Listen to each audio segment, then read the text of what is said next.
Doot. Hello.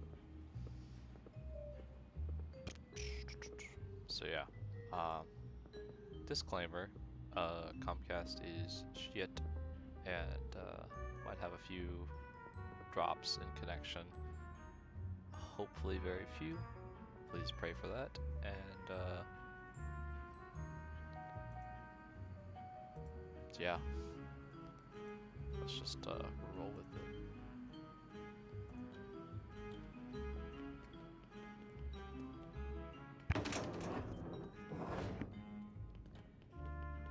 So I believe we are like around 412 now. We got the basement ghost last time.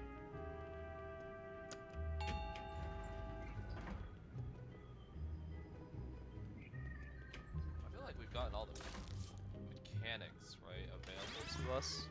So how?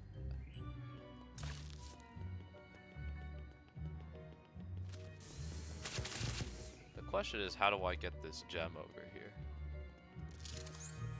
You know, this gem over there that's the spider's thing. There's a spider there. I just don't know how I would get it. Right, so.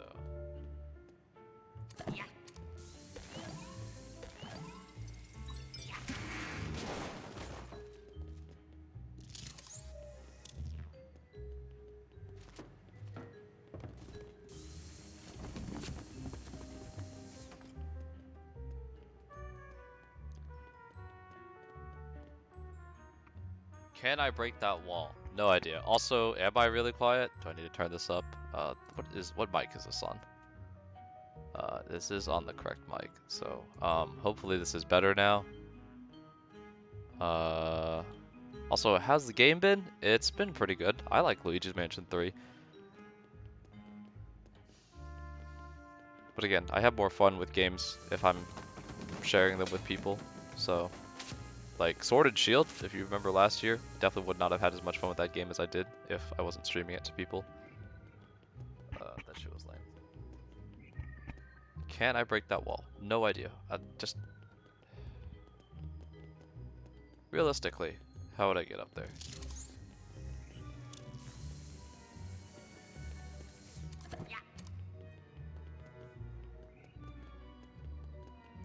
Again, exploring in games has never been one of my strong suits. So, no clue how to get. Oh, is that? Wait, is that a? Ah, it's a grate. It's a grate. Here we go. Found it. Cool. I didn't even realize that was a grate. I thought that was like some kind of. Shit. Y'all just subbed. Where are the alerts? Where are the alerts? What happened to the alerts? Why are my alerts not working? Ah. Why? They didn't go off. Why? Mission complete. Mission complete. I'll have to manually play that for y'all, even though it has the Hyper NACL name on. I don't know why. It did. I wish you could. Why is it not working? Ah.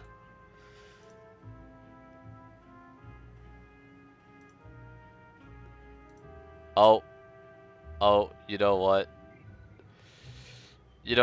I think I found out why.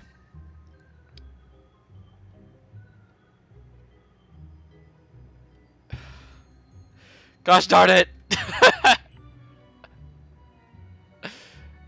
Is there a way for you to take it back? Really do wish. Really do wish you could. Oh, okay, well.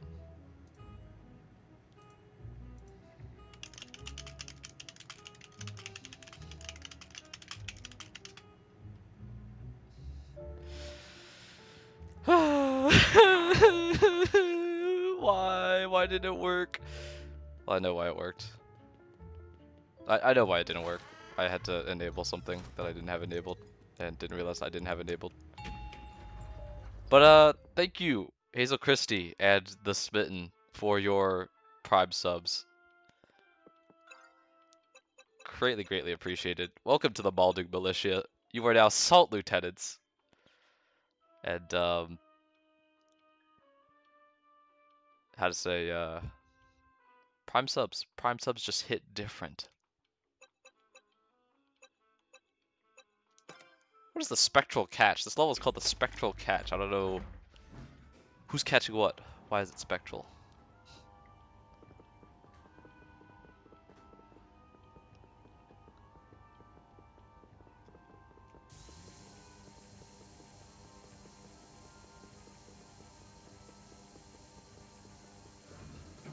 Ooh, is it a fishing and pirates? I mean, good guess. Maybe baseball. Maybe baseball. Oh, nope, there's a fish design on it, right? On the elevator right there?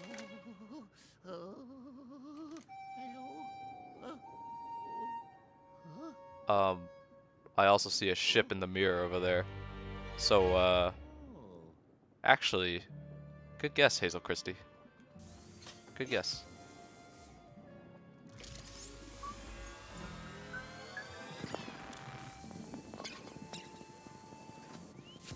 Can I, hello, get in, get in!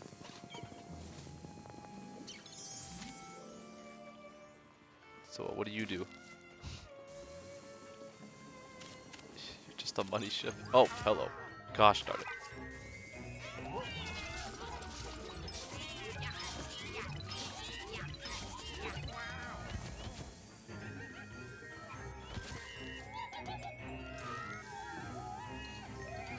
Can you slow down, man? Like, let me get your gold bars first. Maybe not put it to the couch this time. Hello? Hello? Hello?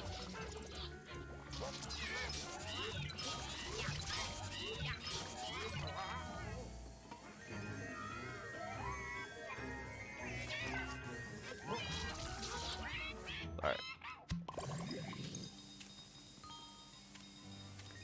I am holding the suck button and it's blowing out coins at the same time. Kinda weird. You left us a suggestion in the suggestion box. Well, let's take a look. Also, hold on. I do want to see what you suggested for me.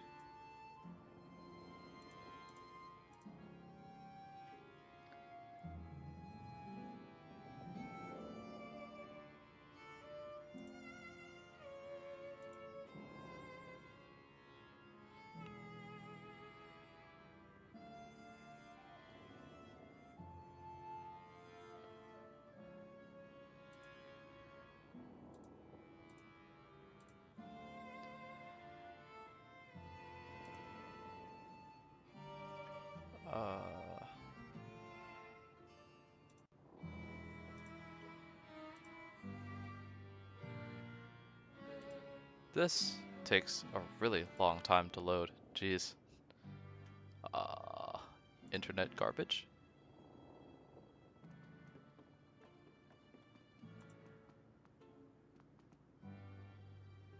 What is that? 999?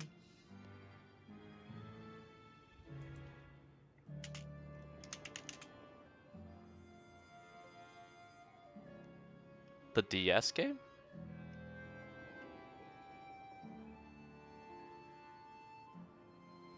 Oh, it's on Steam.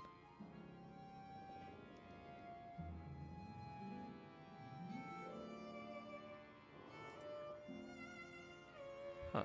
I mean, puzzle games are interesting, I suppose. Especially for someone as small brain as I am. Okay, can I get those? Is it possible? Do I need to bring out Goo Boy for this? No, that doesn't help. Okay, cool.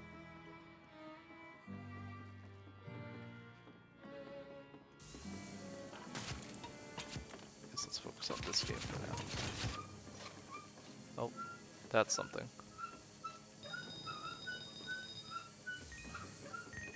Yar. We are getting the booty. Why did that just vibrate? My controller. Or...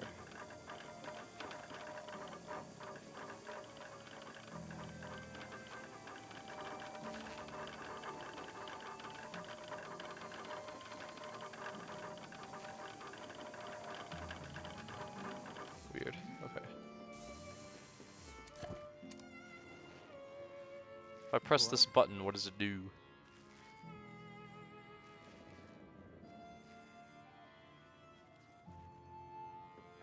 Is that game out? Or is that game on sale right now? I know the Steam Winter Sale is going on.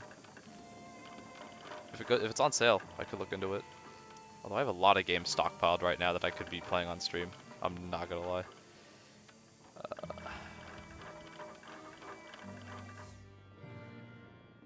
Let's take a look in here. What's going on in here? Some doors. Sure, okay. Why are you calling me? Hello?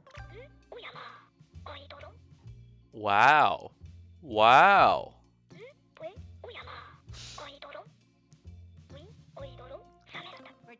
Okay, he wants us to get back to lab. I'll probably just use the lab function. There's gotta be a secret hiding in here though. There's usually like a gem or something in the first room.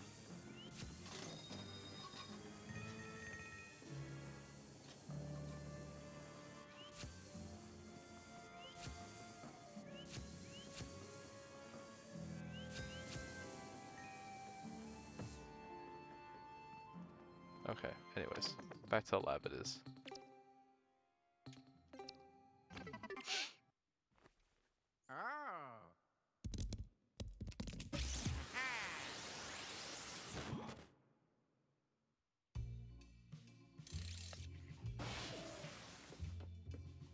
Howdy.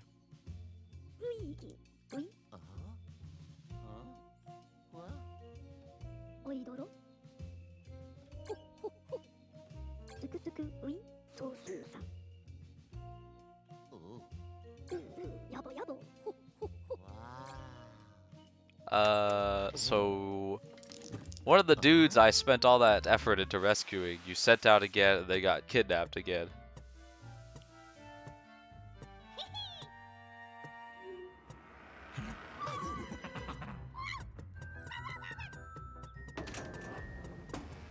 Oh no, no, no, not this room. Oh, hello.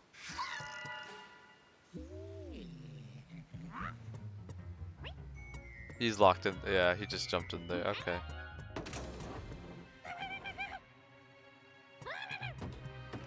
Close the door behind you, man.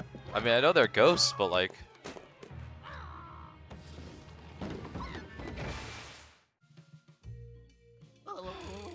I'm gonna have to go rescue that little shite. すくすくウィ Oh no, no, How am I being pinged? のじびがぎウィおむがジレピンおやジレピンおやまルイージシキシキ Jeez. Alright. Gotta go back to the hotel, then I gotta get back on the elevator. I don't know why you, like, messaged me that while I'm in the middle of floor 12. Like, who does that? Who does that?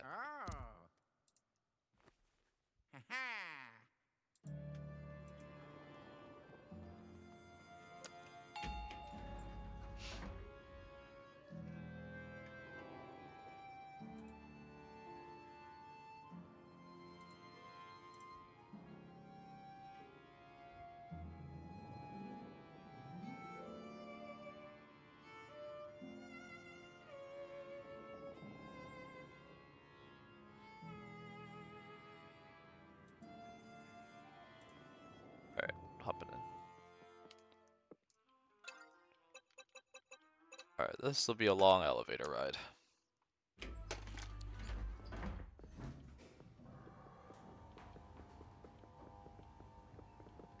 How's y'all's days been going? Anything interesting?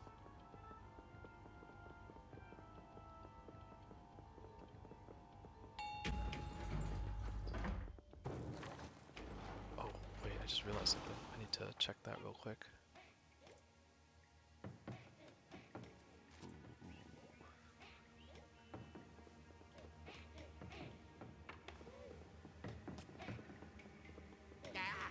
What's up, nerds? Why did they run from me? There's no reason for them to run.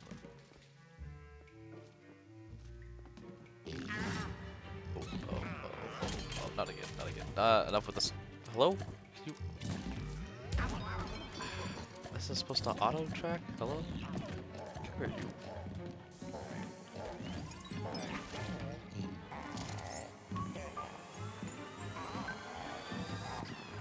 You and the stupid haunted trash cans, man. I swear.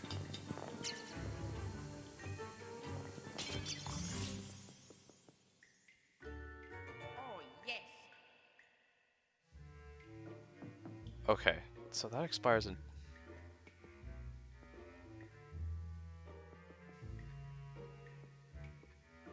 I hopefully, yeah,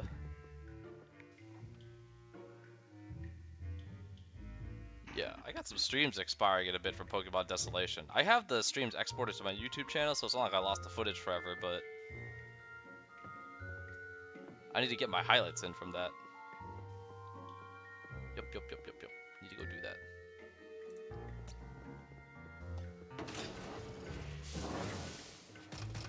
Alright, nerds, where you at? They're in here somewhere. They have to. Huh? Some cash real quick.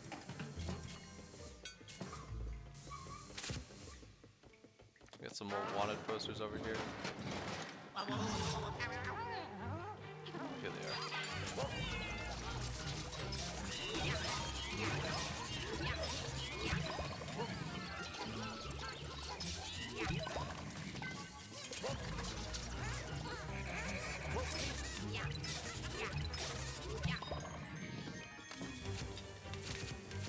Is there more? Is there another one?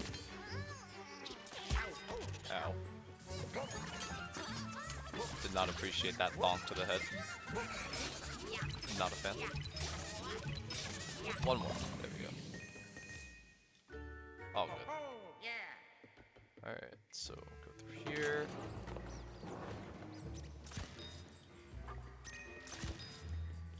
No rats. Not a fan of rats. There's a rat over there. There's a bunch of rats over there.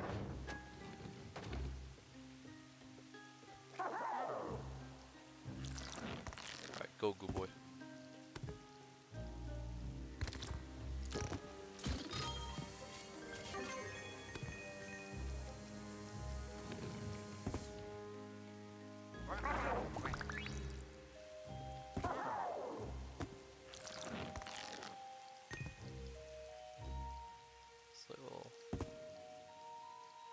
Oh, hello. There's the toad. There's water though, so how to deal with that? How indeed.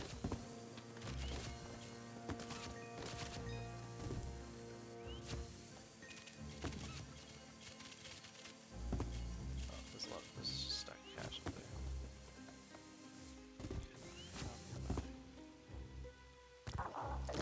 Okay, so that covers the whole thing. That's fine.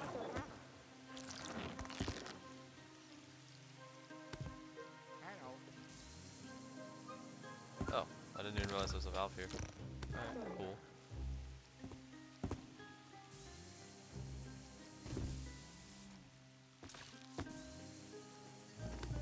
Dummy, I'm here.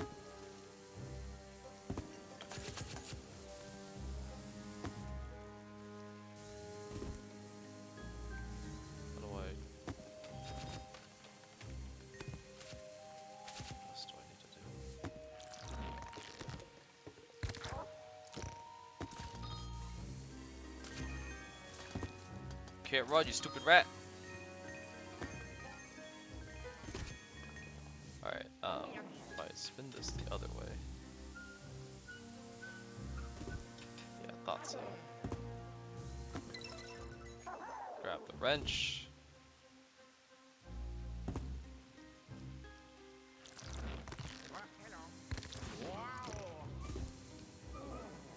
back this way.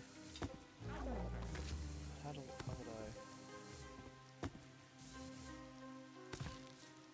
I? Is that a light activated one? It's not blinking green, so I wouldn't.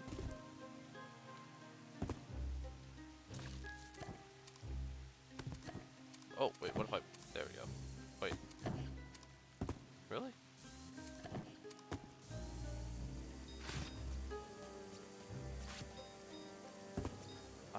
That's stuck to the pot. Can I pull that down? What about you? Can I pull you down? It's not. It's not.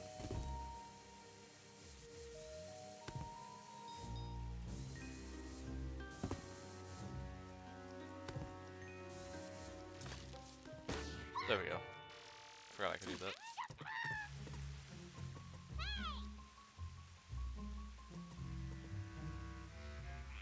How do I get you over there?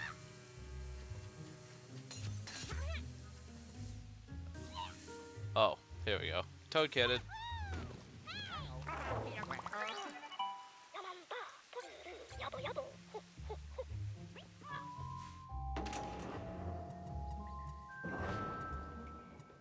Alright, let's get you back in the elevator, then we'll go for the part. What? I have to do it with the toad?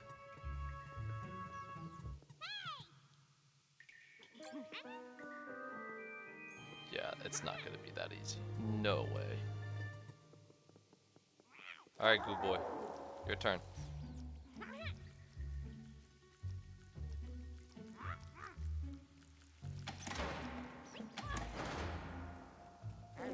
Is the terminal this way?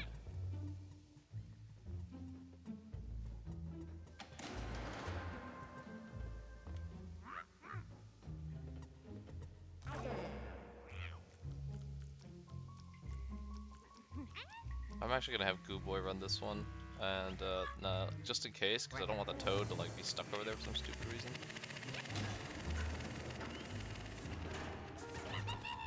Alright, so we can have Goo Boy come get this shit. How do we do it though?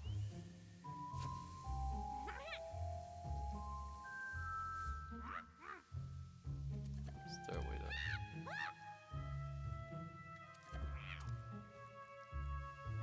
Do I need Ouija 2 to go do it? Well, that can't be right.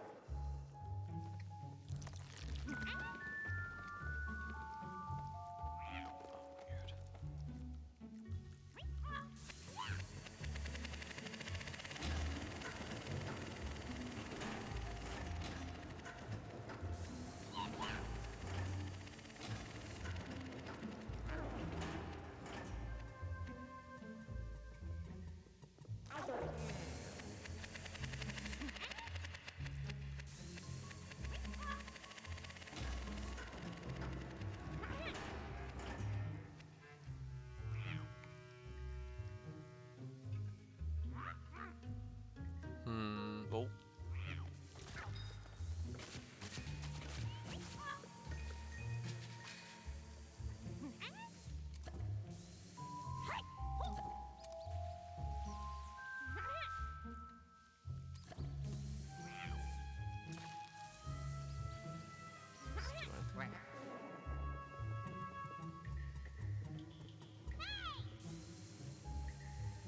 I mean, hey. Oh, do I?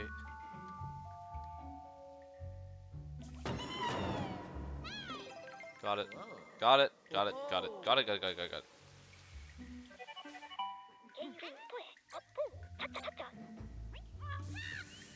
Come on with me. Alright, Goo Boy. Go.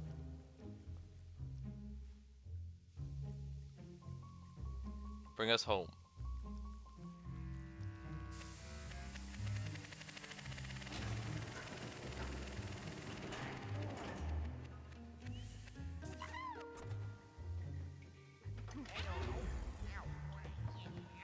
What? Oh, come on.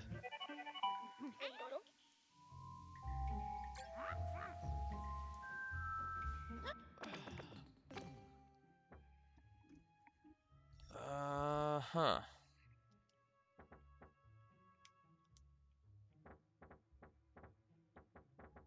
Please don't tell me we have to go all the way around. Gosh, that looks like a pain in the ass. Get over here.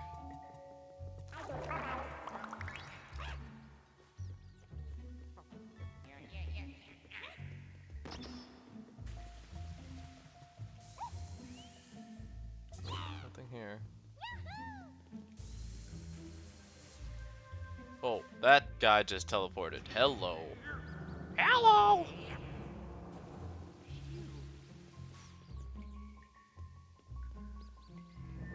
Like scared me for a second. Like the delay was making it look like he could potentially just close the door and separate us again. I was gonna have to do another fetch quest for the stupid toad. Hello, is anyone in here?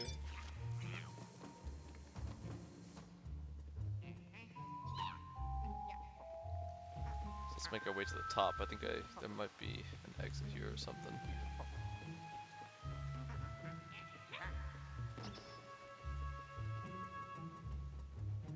This was a cool fight. Yeah, I enjoyed this a lot.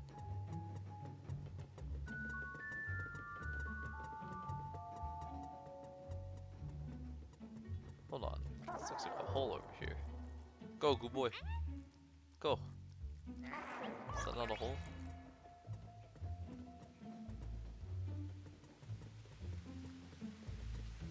Does the water go up and down?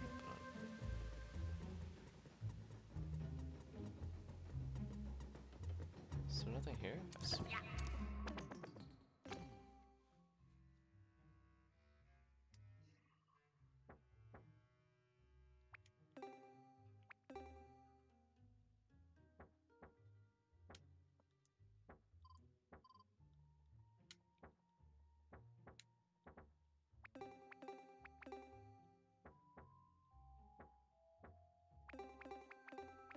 Something on the first level. How do I get down there, though?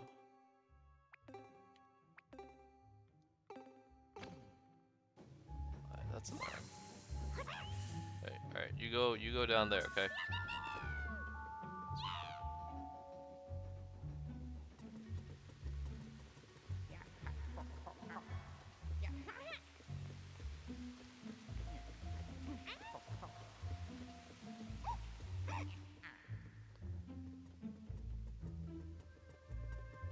So that wasn't the way.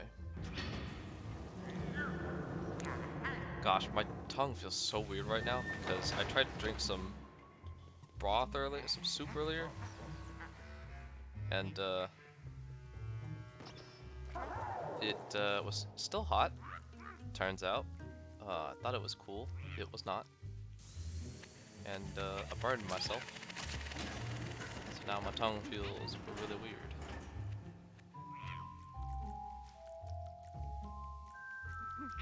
I wonder.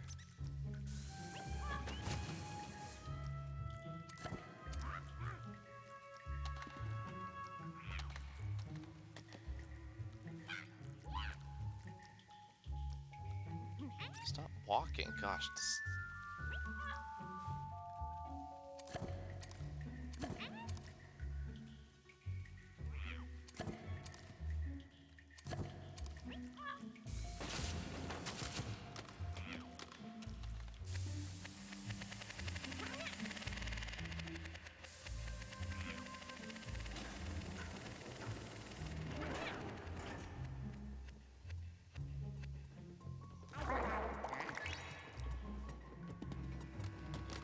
I wonder if I can knock down the ladder with this loser. Yes, yes I can. Okay, cool.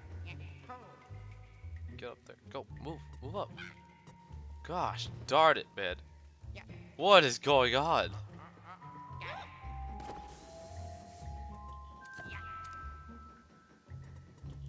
This stuff is wild. Does controls give me anything? Just a window view. Yeah, it looks like I gotta go down there. Maybe to that dead end. If y'all remember that.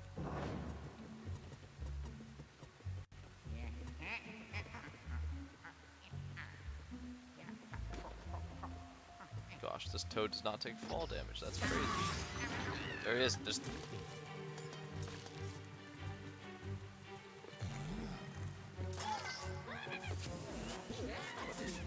Gosh darn it, man.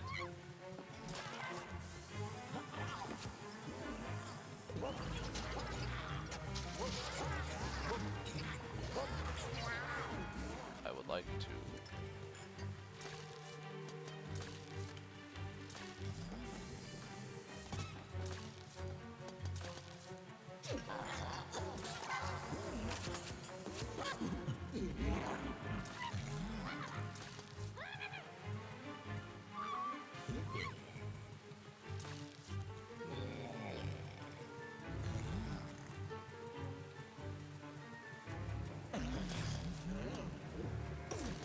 Hello, hello, hello, hello, hello, hello, hello, hello, get back here!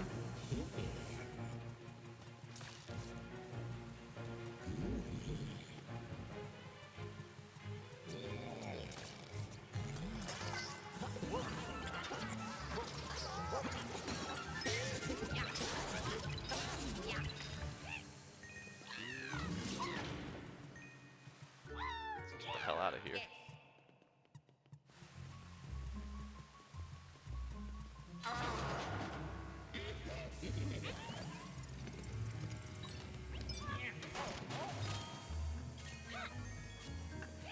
Dummy, can you come here? Oh gosh, that might have been a mistake.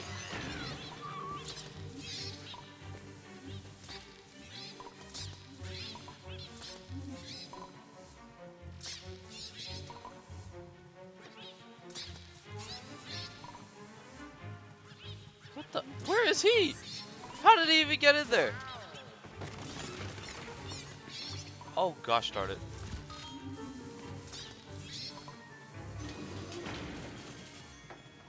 What the hell?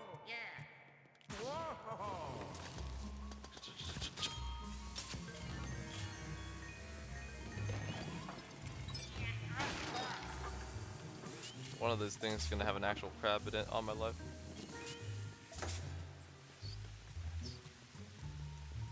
How did you even get in there? My gosh.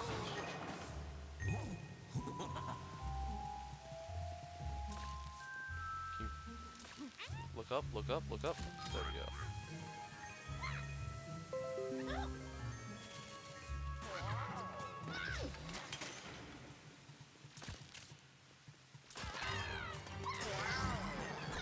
Gosh darn it, I didn't...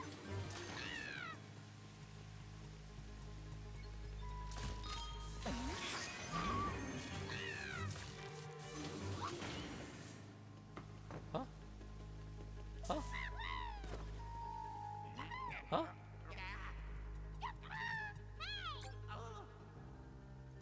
How do you remember this way? No, dummy, no. Come here.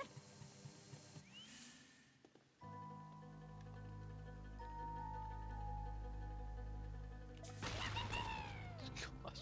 Do I feel bad about breaking his face in on a brick wall? No, not at all.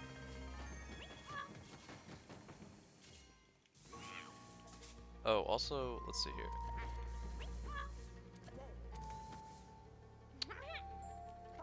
This should be Goo Boy's territory. Is there nothing there for Goo Boy to use? That's weird. Oh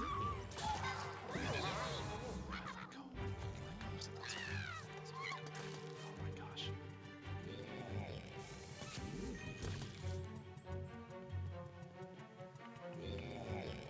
Where are you, nerd?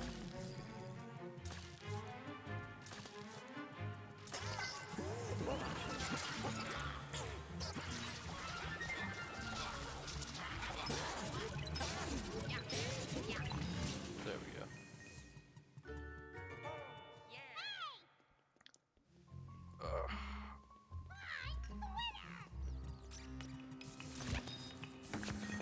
Rats. So done with rats. No balloons and sewers either. Come here.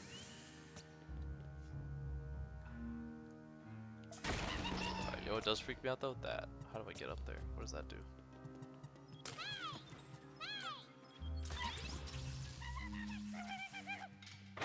Oh. Very cool.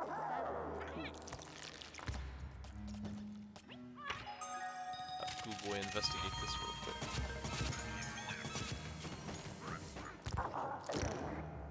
Okay, looks like that area is a no-go zone for Goo. Whoa! What the heck did I just hurt myself on?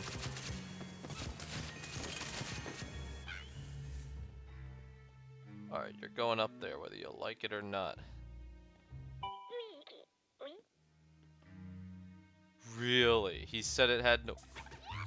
Gosh, these guys are a pair of geniuses over here.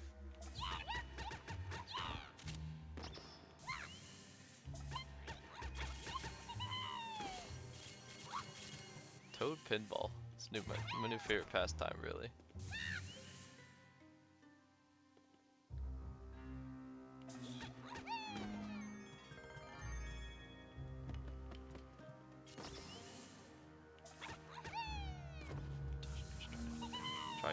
Try again. Hold up. Fire! Nope. Okay. Too close. Back up. Aim. There we go. Anything useful up there? No? Goo Boy. Anything in here?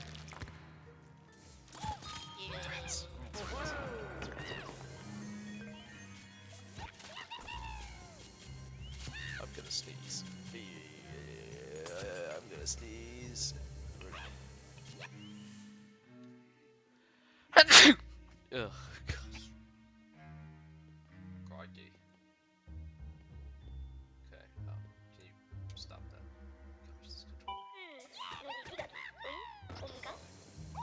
This side then.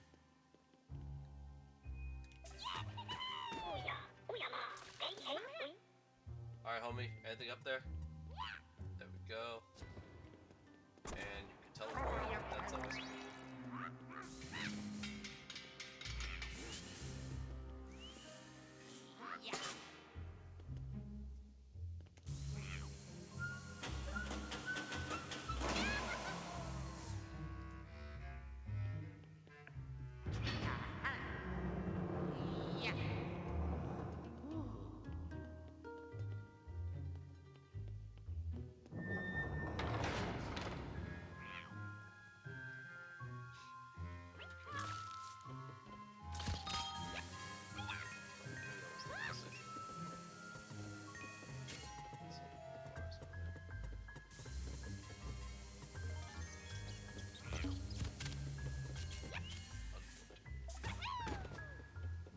Any other things I can break in with your face, Toad?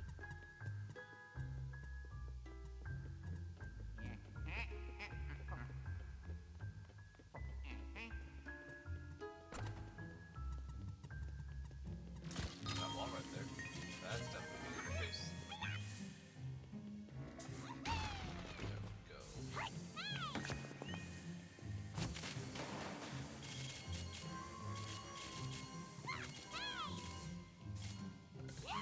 Need to go up there. That's for sure.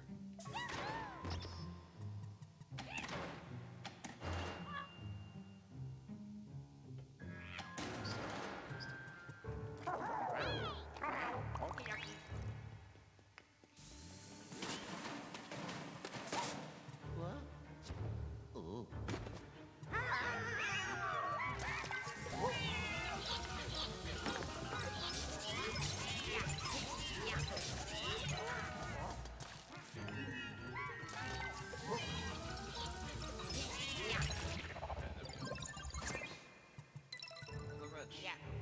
I'm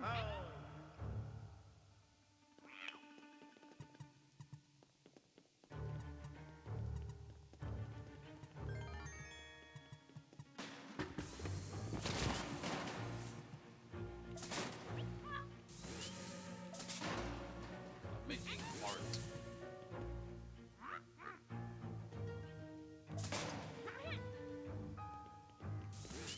This is just a Splatoon minigame. Please stay.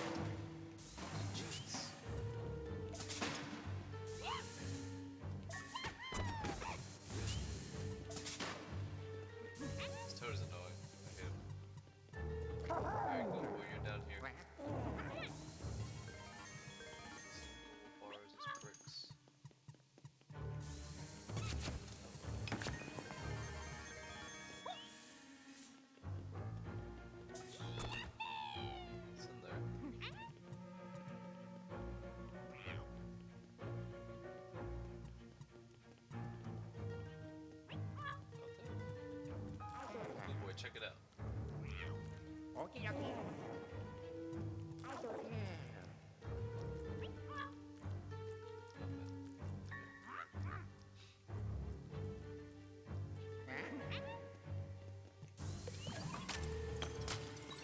It's warm.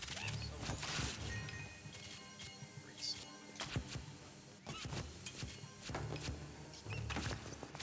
There's the lights.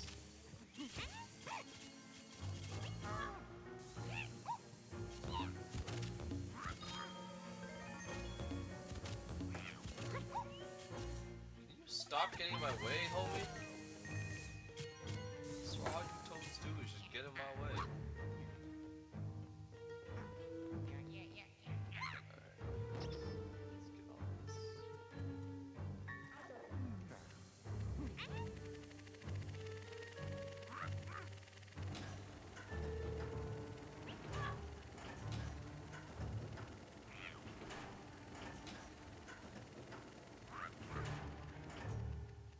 Alright.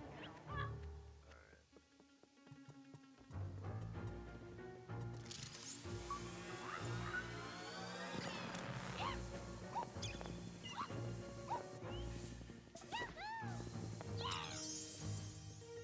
That was annoying. I hate the toad right now. It's just getting in the way of things like free movements. So I'm able to suck everything around me, not the toad. Oh, hello. Scheiße. Toilet. Use the bathroom.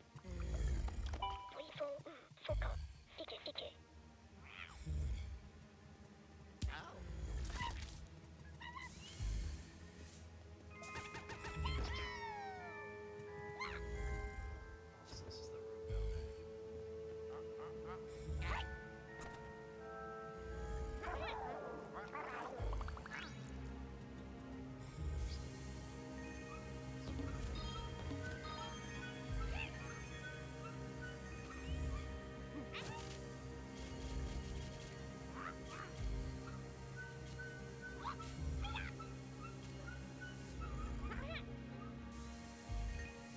Is there anything down there? There's probably something down there, to be honest.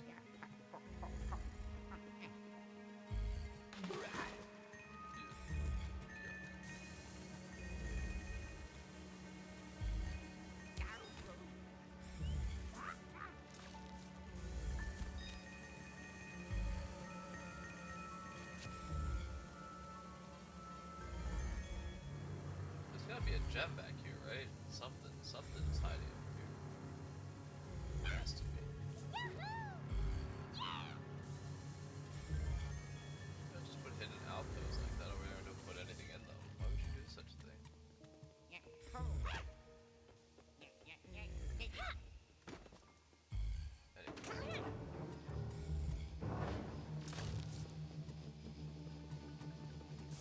What if I throw you into that?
Much better. Oh, I forgot that my mic was away from my face, so I'm sorry if that was quiet or anything. My bad.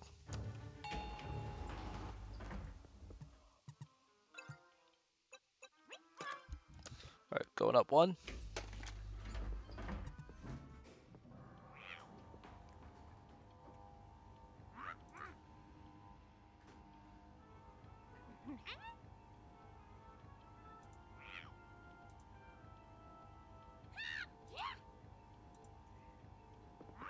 How does it take this long to go up one floor? It's one floor. Hello?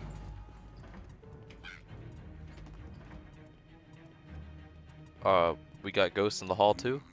Oh, come on. He's holding the toad hostage? Whoa, whoa, whoa, whoa, whoa, whoa, what? What are you... Wait. Was he trying to teleport with the toad? What happens if I let the toad get kidnapped?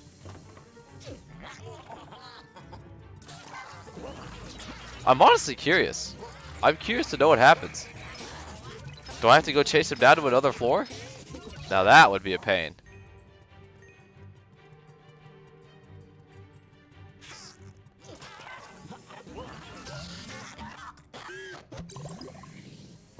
Gosh, that would definitely be a pain.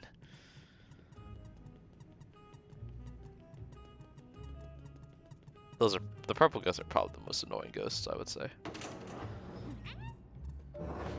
They're just really slippery and really annoying to deal with. And apparently they can teleport and open portals and kidnap toads. Uh-huh. Whoa. のじびがぎ。うい。雰囲気。ケイルベジジ。オド。So オド。 So it was that tiny piece part covered in that giant ass container? You are so excessive, man. Oh my gosh.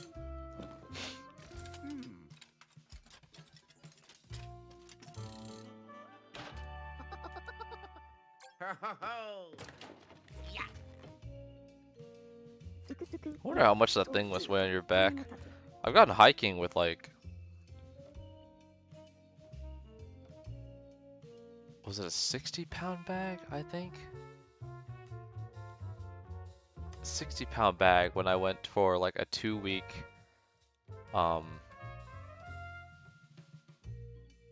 program at a Christian camp.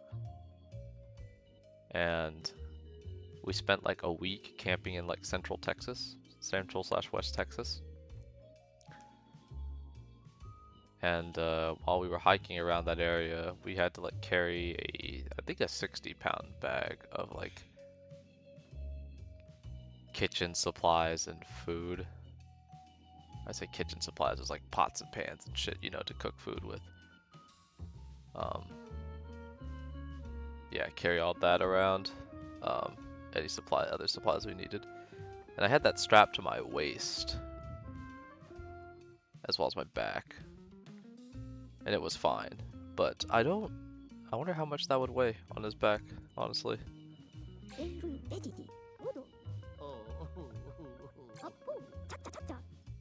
Oh. Yeah, that's definitely the electrical socket on floor 12, so I guess that's why we needed this. Camp Forest Glen?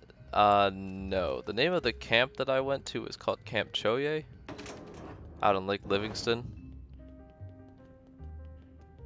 I went there for yearly, week-long sleepaway camp periods between the summer after 6th grade till the summer after 10th grade. So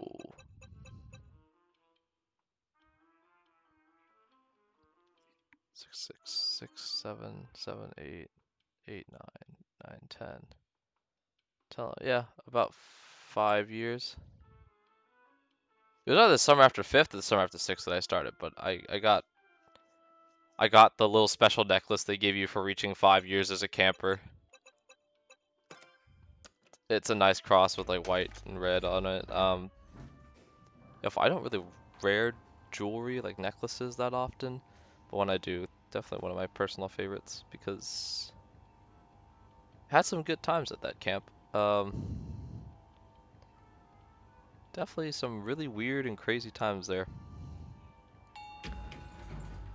I remember the first time I went there, had no idea what to do, in terms of like the lake they had, the small pond slash lake where kids went swimming every day. Um, I didn't know where the entry point was. It was like right below the wooden structure where you could go like hang or not, where you could do the aqua zip, where you zip line into the water, and the blob, which is like this giant inflatable pillow in the middle of or like in the water, where you jump on it from the top of the wooden structure, crawl to the side, then someone jumps on again, and you get launched in the air, right? Yeah, I didn't know there was like a entry point over there, so I like tried to enter the lake at some random area. And it was super muddy over there, and I was just really grossed out. And then they yelled at me because I was like entering at the wrong area, and I was like, "Shit, man! I just got here. I'm like a no-brain 6th grader. What do you want from me?"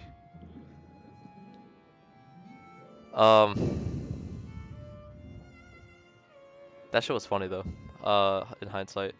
And then there's like this thing called AO Showdown, right? So you get split into two groups called the Alphas and the Omegas, like represented by red and blue respectively, based on like that one line, I think by God, like I am the Alpha and the Omega, etc. Um, so yeah. Ah, it's funny because like I mean, I didn't necessarily bond with anyone. I went there because my neighbor at one of my childhood friends introduced me, and so we went yearly up until the last year I was there, which was that 2 week 2 week long one. I was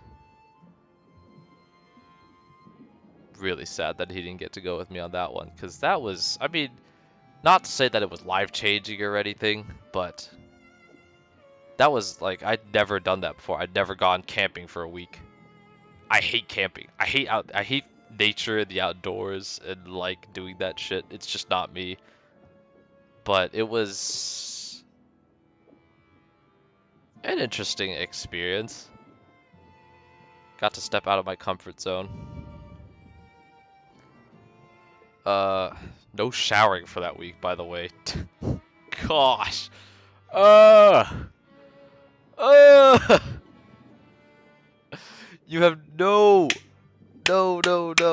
clue how good it felt to finally shower when we got back to like the facilities.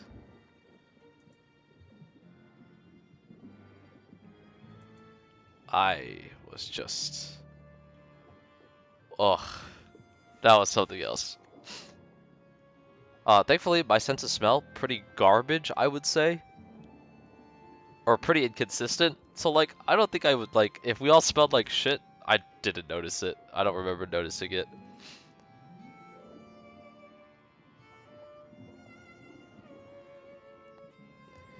We had, like, weekly stories during that week in the wilderness, where everyone would tell, like, their life story or whatever they wanted to share.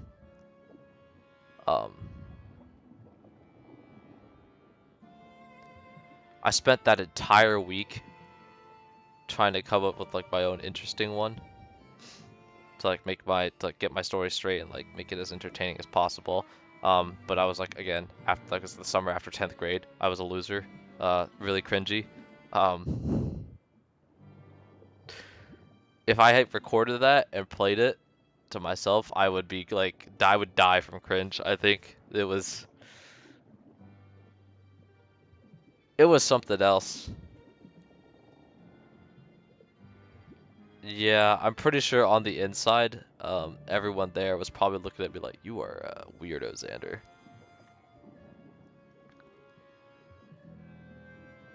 I was the only non-white person on that trip, if I remember correctly, except for one of the counselors who is Hispanic.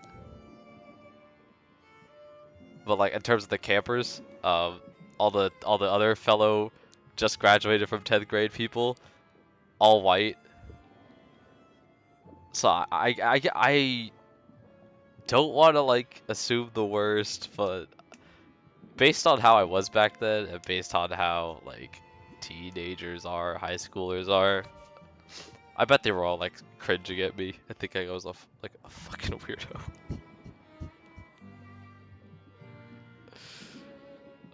To be fair, I was.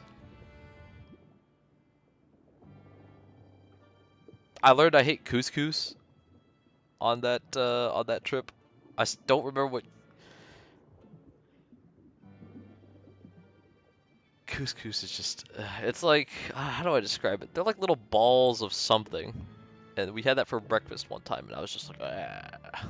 The texture is just weird. It's not very flavorful. It's like a weird healthy food. We found a river, jumped into it. Like I think it was like the Nueces. Why don't I look this up actually? Where is the Nueces River?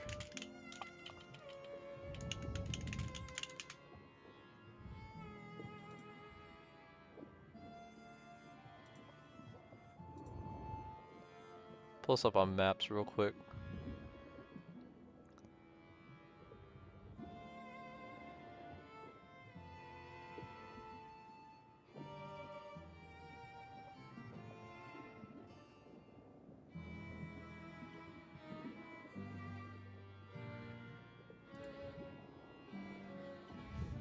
Camp. Okay, I think this was it. It's called Camp Eagle. Camp Eagle in Rock Springs, Texas. If I remember correctly, this was the place. Um, Camp Eagle in Rock Springs, Texas. Let me share this. I forgot that y'all can't see this.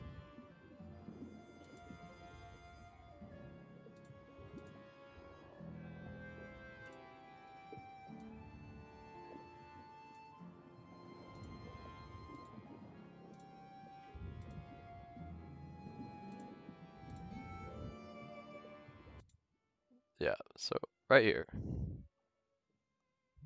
Like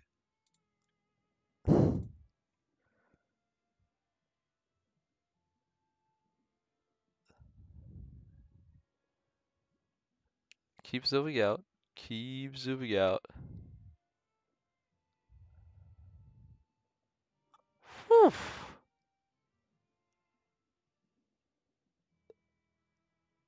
So yeah, this is where I was.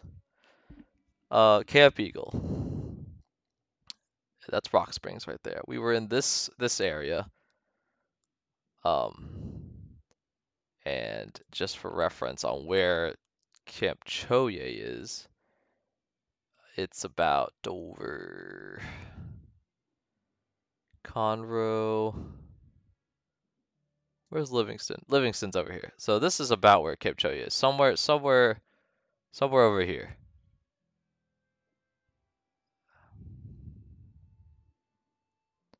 And this wasn't just for me, it was just dudes for us on this trip, right? Or rather, like my group of people, my cabin or whatever, it was just dudes, right? But there were like the female cabins on that trip as well, the girls' cabins. They did their own camping like excursion, or they had also had a river excursion. The girls, there were not enough dudes to do the kayaking trip. There were enough girls too, so there was a girls kayaking excursion as well. So there were like twice as many girls as were dudes there. I remember that. But we didn't interact with them much because again, we had our own thing. But yeah, all of us came from all the way over here. And I think that was like 8 hours maybe?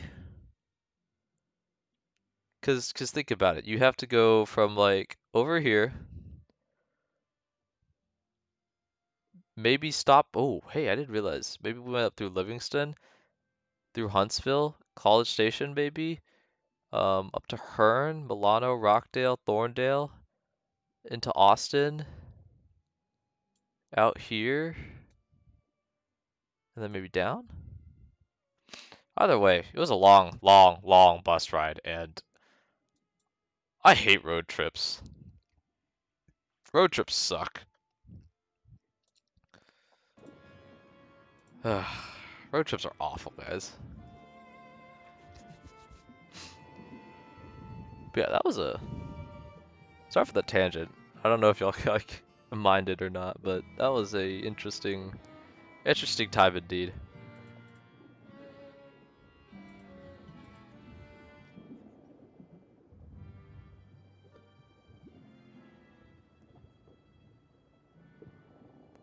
Yeah, the only time I ever went back to Camp Choya after that summer was I had, in order to get confirmed to do confirmation at my local church, I had to do a like one retreat, and they chose Camp Choya as the spot, so I went there for like a weekend. Also, a thought just occurred to me: Alpha and Omega, since they were red and blue, and they had like this whole rich like initiation ritual involving fire and water. They were kind of just Team Magma and Team Aqua from Gen 3 of Pokemon. I'm not gonna lie. Oh, but I feel like besides banana boating as the older cabins where they like got to take you out to Lake Livingston, you got to go banana boating where you and your cabin just play this sick, twisted, sadistic ride where you all hop on a little floaty, get dragged across the lake in a boat, and like going crazy speeds. Oh man. And you just try not to fall off, and someone inevitably like loses grip, and then they knock everyone else off too because they get dragged off like that. Getting dragged behind a boat is pretty fun. You go fast, and it hurts like hell. Sometimes because if you're like if your legs touch the water, oh, going at that speed, it hurts. It hurts. Did that with a jet ski once. My cousin was driving it. He likes to act all cool and drive at top speed. I could not feel my legs after that. You can't swim? That's crazy. Homie, you live in Texas. We got pools everywhere. And Galveston. Alright, this upcoming summer, if COVID is gone, me and you, we gotta hang out. we gotta go swimming. I gotta teach you how to swim. But yeah, they back to AO Showdown. Besides the beta voting, probably one of my favorite parts of that camp. Because it was like a competition thing. I was an alpha. I was like part of the alpha team. So I had like my red one of those bracelets and everything to signify if you were alpha or omega. So the omegas had blue. And my brother and that childhood friend I was talking about, they were both omegas. And funnily enough, they're also both roommates right now. Shit's crazy. Shit's crazy how things work out. Because he moved away to Austin at one point. So basically, camp was one of the only times I got to see him every year. So we got to enjoy.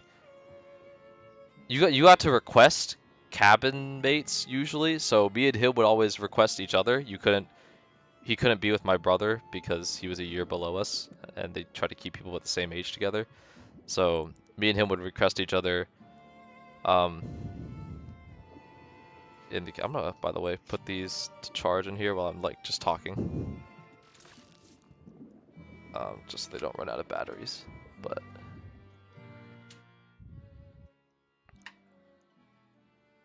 uh, yeah, every we would get to be in the same cabin, and then when AO Showdown came along, half the cabin would split off into alphas and then omegas, roughly half. You know, sometimes you had some really skewed stuff like one cabin. I think one time there was like 4 alpha campers and 8 omega campers. They had double our number. That shit was crazy. And then they have like these like large scale, sometimes even like campground wide events. Like what was one of my favorite ones?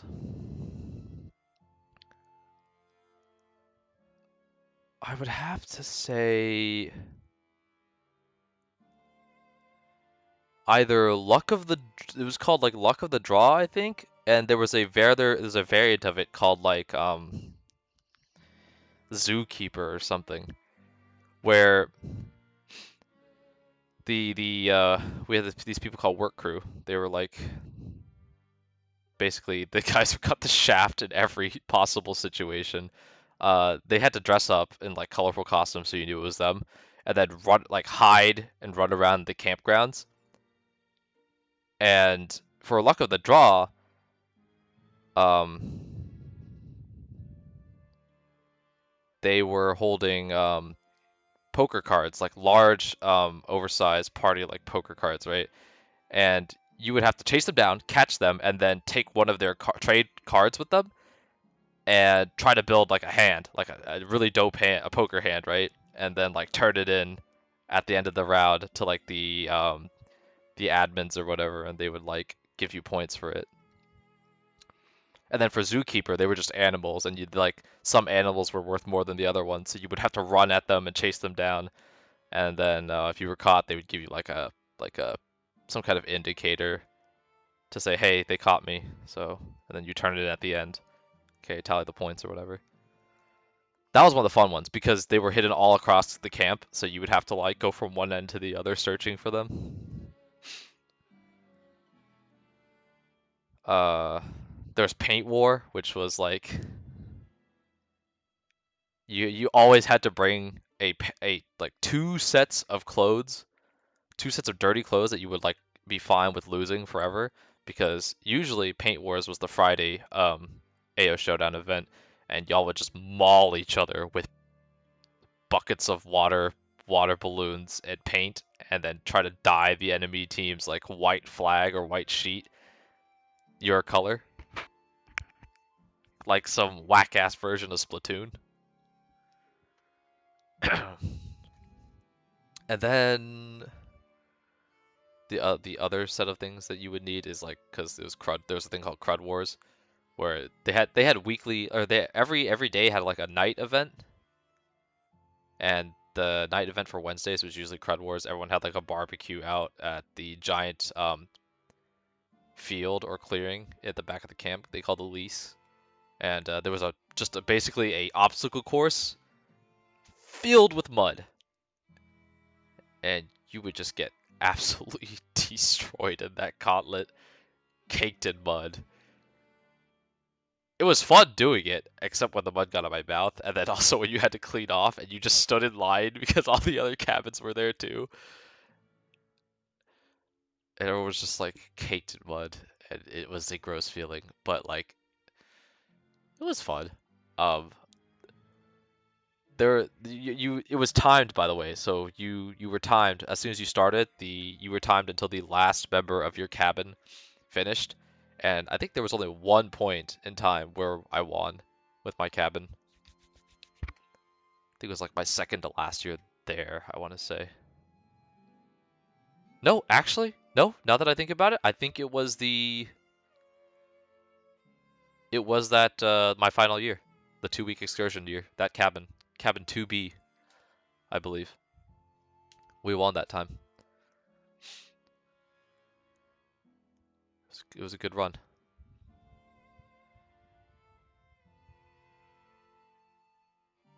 Actually, was Crud War on Wednesdays?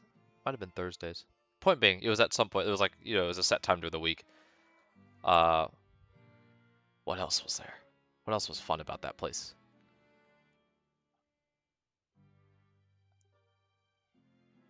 Should I wait? Hold on, we're just chatting right now. Give me a second. I'm gonna change the information for this stream because I'm enjoying talking about this right now. So hopefully you will indulge me and listen to me just kind of gush about this.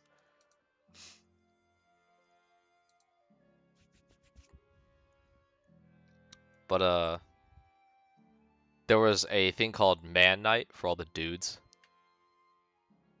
Man Night. Keep in mind, this is a Christian camp, and so they could be a bit traditional in the way they split up boys and girls, right? You weren't allowed to do any acts of PDA there, so boys are blue, girls are like red/pink. They called it if you hanging out together and showing they call that purpling. And you were always made fun of if you were purpling because you're supposed to be hanging out with your brothers in Christ or your sisters in Christ, right? Not hanging out with the other clowns. So yeah, they were pretty traditional at at points and little cringe. Definitely cringe. But sometimes you just roll with it. Um but yeah, so they split up the dope. I wouldn't have hung out with the girls anyways if I was there. Again, not exactly the smoothest operator back then. Or now. Or ever. But yeah, so they had man night, right? So all the dudes, you in your cabin would squad up. You got a specific color. The man night would always start out. There was a set format every single time. You would start out by taking off your shirt. Very important, very important. Going shirtless. Stepping out, kind of flexing on the other cabins about how muscular you were or how not muscular you were. And then you would go on this group jog to the least, right? That big old clearing. That's where they do a lot of their large scale stuff. And you would start off with a Nerf war. You would get the Nerf weapons that they give you. Dip them in paint. And beat the ever-loving shit out of each other.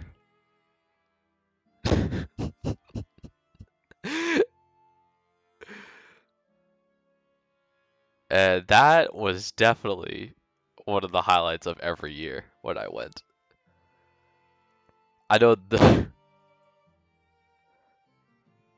I would sometimes just imagine the Nerf war every year, and I have some Nerf melee weapons at my house, right? So I would like sometimes practice. I would imagine I'd have an opponent in front of me and just like pretend like, all right, if this is what happens during man night, I'm gonna clobber the ever-loving shit out of him.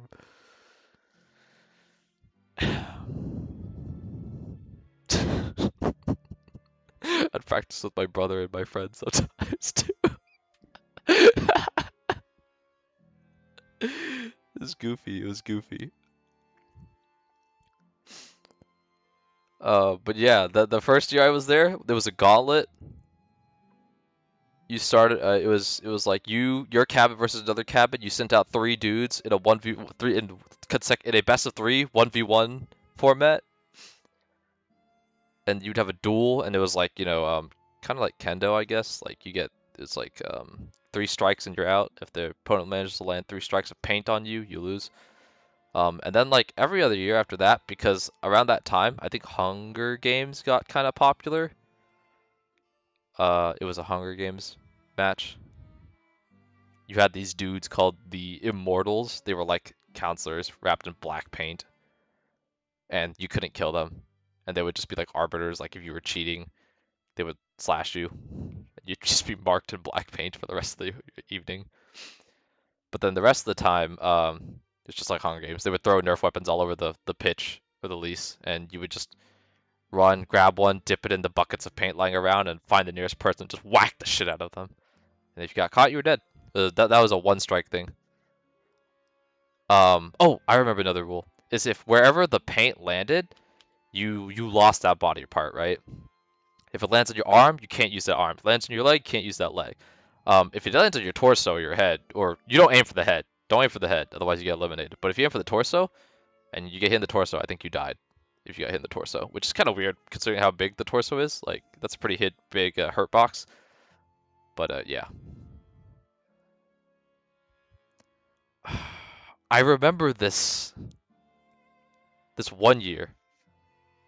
I was so mad. At one point, I grabbed a weapon. It was like a long sword. Tried to dip it in paint, and then I just massacred like 5 people in a row before one of the immortals told me like, dude, is like, what? You don't have any paint on your sword. I looked at it, I was like, are you kidding me? And then some stupid kid ran up behind me and slashed me in the back. And then the immortal was like, sorry, dude. I was just like, oh my gosh. I balded. I balded that day very hard. Would I ever go back to be a counselor? No. Okay, probably not. I wouldn't rule it out completely because technically that 2-week excursion was called Christian leadership training, and it was in order to prepare me to become a counselor. But the thing I kind of learned is that while I feel like I would be a great counselor for a normal camp. The thing about I wonder if this is against terms of service. I hope not. The thing about like being a counselor for a Christian camp is that you kind of have to be really into it about like religion and stuff and be into like talking about religion with other people, and that's just not me. I don't enjoy forcing my views or like even guiding other people's views on religion necessarily. Like, I mean, I'll share them, but I don't want to be like responsible for young kids and like putting an impression on them or teenagers and therefore, like when they're like years that they're super impactful. I don't want to have to be responsible for that to like teach them about the Bible and what I think is right and blah blah blah. Like counselor at a normal camp? Sure. Counselor at a Christian camp? Probably not. I would just be too cautious about it, I would say.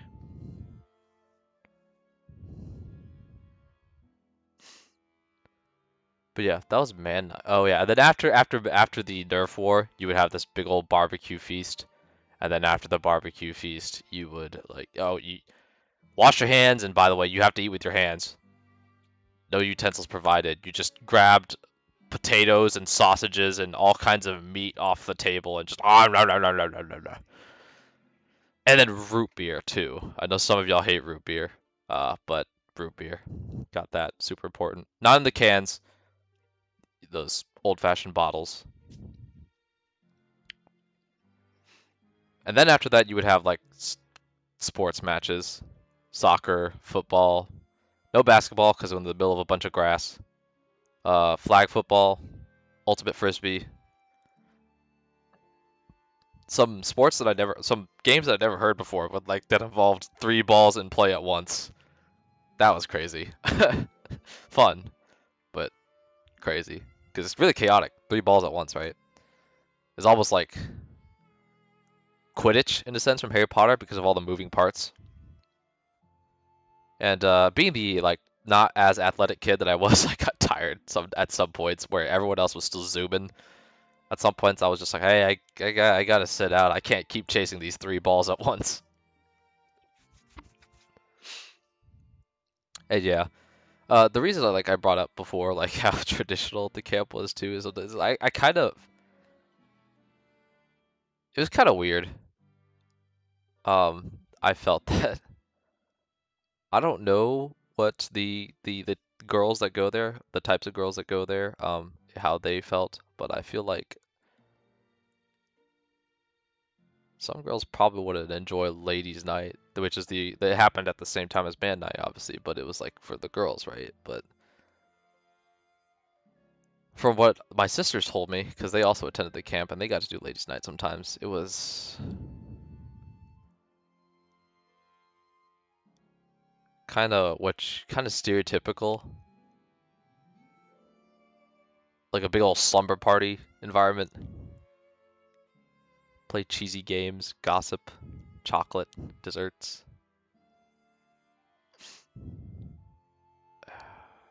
I feel bad for them, to be honest, because I feel like some of those girls there were definitely athletic. It could have definitely kicked the shit out of me in a Nerf battle. It would have been fun, I think, to have everyone play it, have a giant Nerf war, but you know, I feel like if I was a girl, I definitely wouldn't have wanted to do that shit. I would have wanted to get the Nerf the Nerf weapons out and start beating people up. Who wants a slumber party when you could have like a game like that? Especially when like some of the other night events, like there were some dances. You would just yeah, honestly, the more the merrier, right? Like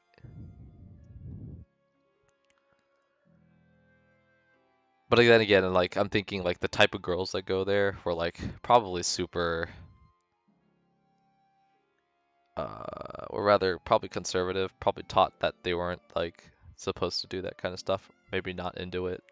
I don't know. I feel like you should have the option to choose what kind of night you want for that night. Do you want to go chill with like the Nerf war and the sports and the barbecue, or do you want to like hang out and gossip and have a slumber party? You know, like that's not about being like a man or a woman. It's kind of just, you know, what do you want? What are you into? Me? I'm cool with going shirtless and beating the shit out of people with Nerf weapons. Probably some girls out there that enjoy that too. The only issue would be going shirtless, but you know, maybe you don't have to be shirtless. Doesn't have to be a hard rule. I think like the idea was like again spending times with your brothers in Christ or your sisters in Christ and having like knowing what it means to be a man of God or a woman of God, but I'm not I didn't really care about the Bible study and Christian portion of that camp if I'm gonna be honest. Like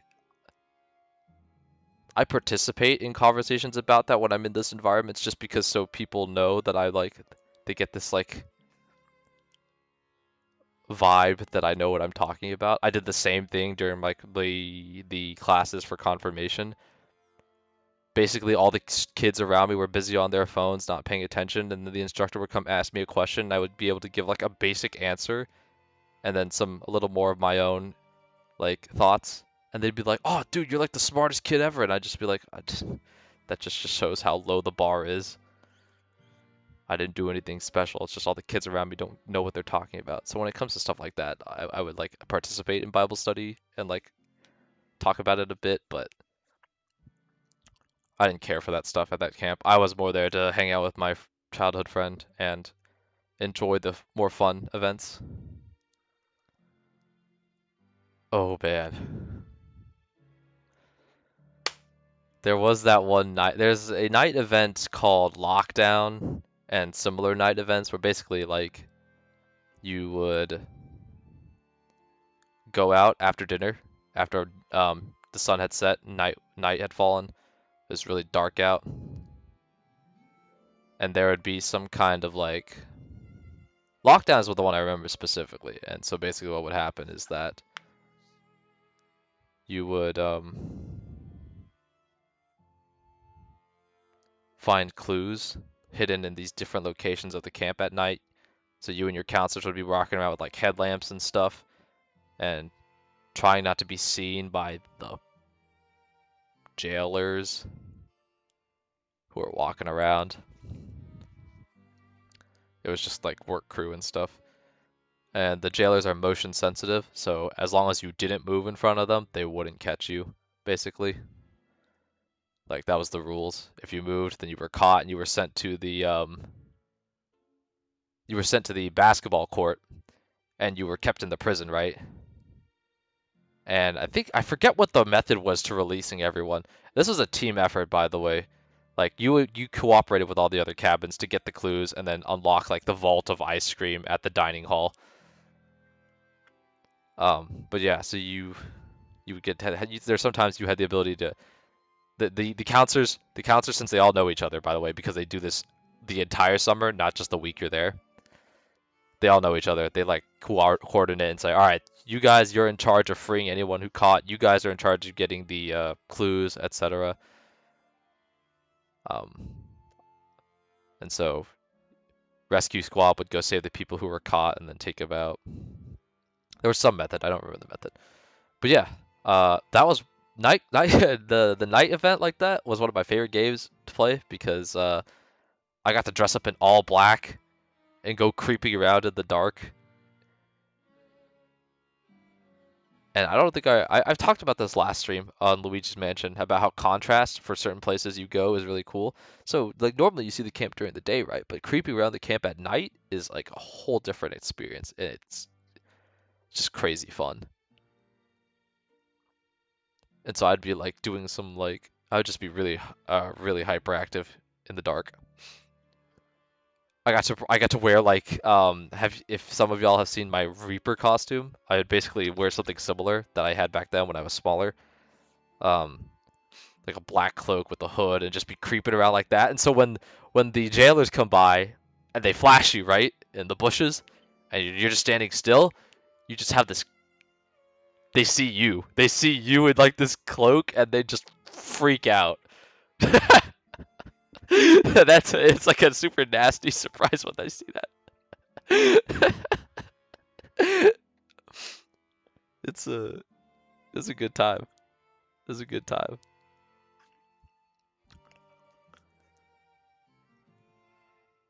Um,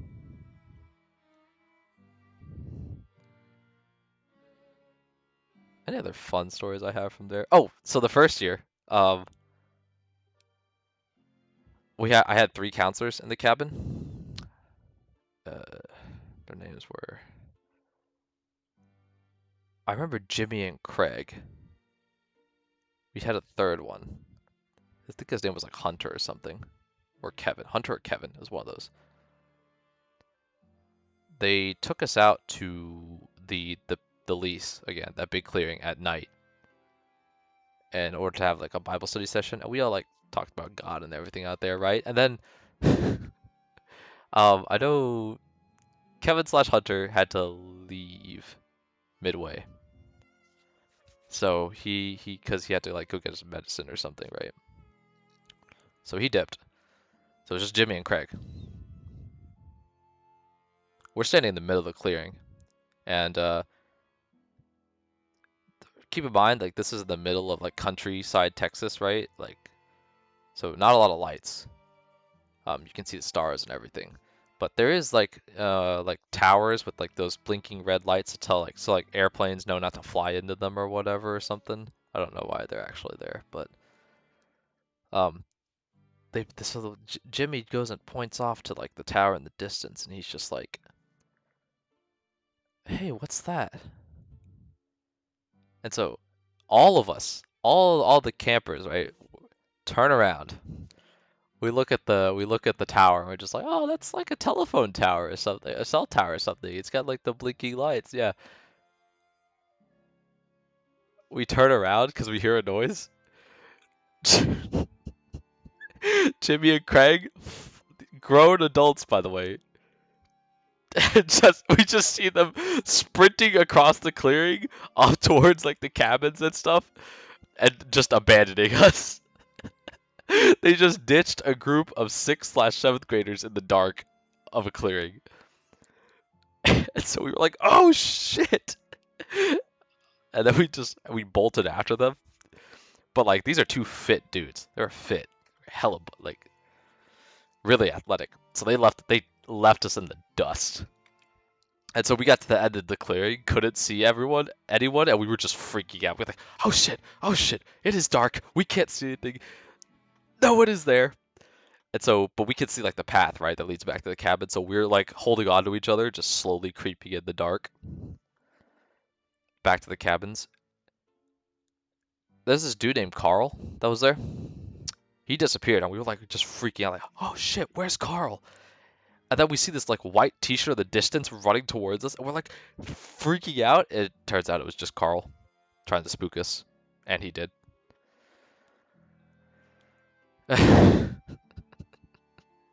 We made it back to the cabin, and these two dudes, or Jimmy and Craig, were just on the porch with the lights on, laughing at us. We weren't in any real danger. Like, if some of y'all are like thinking like, hey, isn't that kind of irresponsible to kind of be leaving a bunch of 6th graders out there? And it's like, nah, we were fine. We weren't in the woods or anything, you know? Like, there was a clear path back to the cabins. We were fine. Hunter and Kevin came back later after getting his meds. I forget what he was actually doing, if he was actually doing something. Jimmy and Craig were more the ones that I think planned it. In the middle of the lake sometimes during the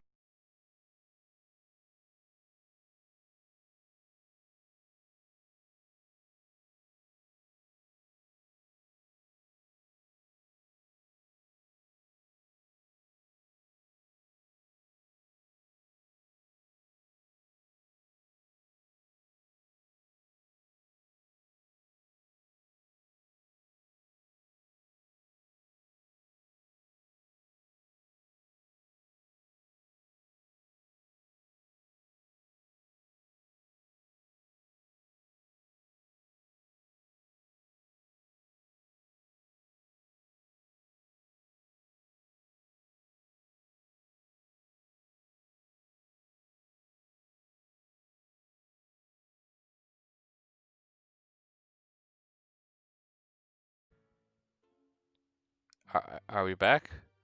Am I back? Am I back, chat? Give me some emotes. Give me some emotes if I'm back. I think I'm back. We're back. Okay. Jeez Louise. We were going so well. We were having such a great time.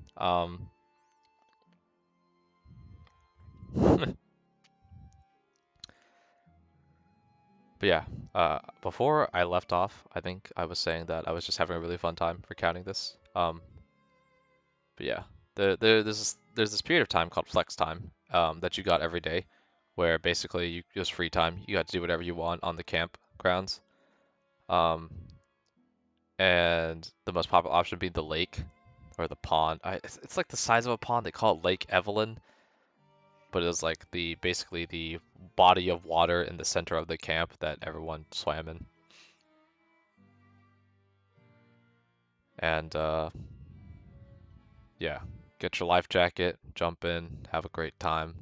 My brother and my childhood friend, their favorite thing to do was among their camps, they would team up to get their cabins to have a competition where there was like this inflatable slide in the center of the lake, and underneath it, or there was like this place called the triangle underneath it. So the slide was shaped like this, and you would go over the slide like this, right? Climb up, slide down. But there in the center, there was like a little alcove basically where you could jump on and kind of chill there, and you were only allowed to have a limited amount of people on the inflatable, right? And so the competition was to sort of like King of the Hill this shit. team up, do whatever, like, but you would basically wrestle each other and knock each other off of the inflatable slide area. Um, there were lifeguards watching to make sure we didn't get too rough, but that was their favorite thing to do. I didn't usually participate because a bunch of my cabin mates were muscleheads and could totally kick my ass if they wanted to. So yeah, sometimes I was like, I'll pause. I don't want to get my ass beaten. Instead, my favorite thing to do was go up to the dining hall, and there's this thing called Gaga Ball. Gaga Ball is like I don't know if y'all played. You and some other people jump into like an octagon and basically have to hit the ball at each other's feet with your hands. And it's like dodgeball in a sense because you have to jump over the ball and dodge it in order to not get hit. And that's basically the gist of it. You also had to hit the wall, otherwise, if you have to hit the ball, right? The ball had to hit the wall, otherwise you were out. And if you hit it too hard and it went over the octagon's walls and went out, you were out too. But yeah, that was one of my favorite things to do, Gaga Ball. There were a lot of sweaty tryhards there, usually in my cabin, who would just go ham in the Gaga Ball pit and knock everyone out. No mercy. No mercy. Hey. No shame in losing to a girl. Some of those guys, they got the eyes of a hawk and the reaction speed of a whatever has fast reaction speed. I've definitely lost many games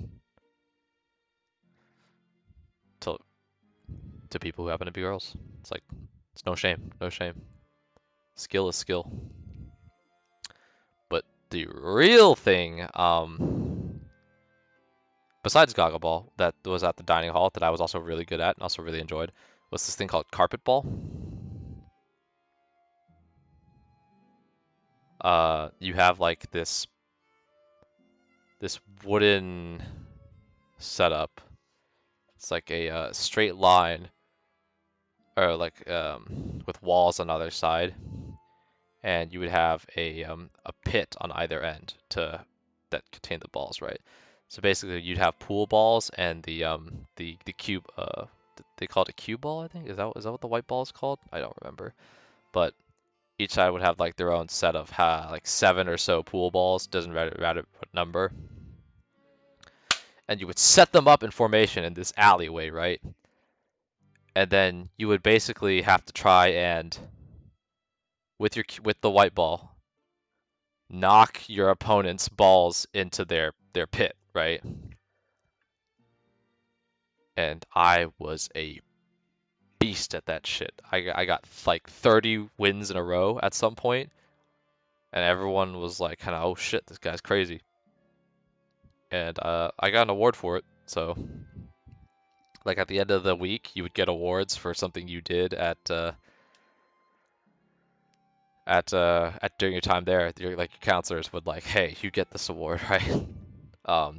There are some cheesy awards, like I think I got the Moon Award once for being the best reflection of the sun, as in like is a play on words, like you know how the moon reflects sunlight, right? And the sun is also like the son of God or whatever. So basically the reward was for like emulating Jesus or whatever, right? So there's cheesy stuff like that. There would be other stuff. My counselor's like, all right. Oh, I got a baking award one time because one of the activities you could do at the camp was baking, and I did a baking thing because I thought it'd be cool. But yeah, one of the awards I got, which is the one I'm most proud of, was called was a cleanup award. It was actually an award for being the best at keeping the bathroom clean. They call that segment of the day Pretty Potty, where basically after you wake up, you have to go clean up the bathroom and everything and make sure it's nice and all that. Because, gosh, if you didn't force the kids to clean up, there were probably some nasty shit in there. But yeah, so yeah, That's what the award was actually for, but like the counselors were just like, Xander, we couldn't actually find an award for Carpetball, so we gave you this instead because you cleaned up at Carpetball. I tell you what I did. I did clean house at that game. My strategy was to put so you have that narrow alleyway, right? My strategy was to put all of my pool balls in a straight line and then put them up as far as I could. So the theory behind that was basically you had to hit the front ball as hard as possible in order to scatter the formation and put them into like actual things you could do, like actual um, things that'd be easier to hit. The key to the strategy though is that a lot of people at that camp have garbage accuracy. So whenever they would try to do like a throw at the straight line, smack dab in the middle of the alley, they couldn't do it. They would just miss every single time. Or they would hit a wall and bounce and it hit with like one of the back balls, right? And so like the back would be dislodged, but you'd still have the main formation. And so they just, for whatever reason, that strategy was just unbeatable to people. They couldn't aim for their life. And like one of my things that I like to talk preach is that basically you're not the master of something unless you can beat whatever it is you're doing. So like people would try to emulate me and use the same like straight line strategy because like, oh, I'm just gonna use his own thing against him. No, I was actually pretty good at like accuracy in that game, so I could beat my own straight line strategy pretty well.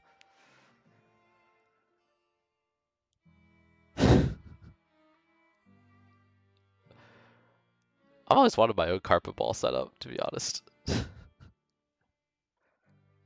It would be a nostalgic experience for sure.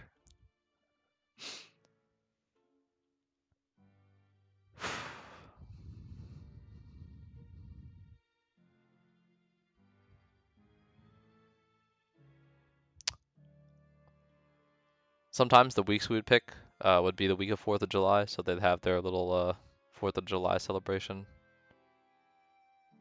on whatever day it was. That was fun.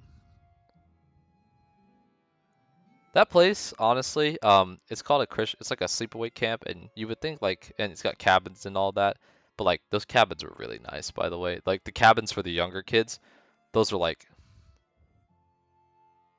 that shit might as well be a hotel room, dude. Like that camp kind of feels like more like a resort with a campground like theme for rich white families to send their kids to for Christian like education or whatever.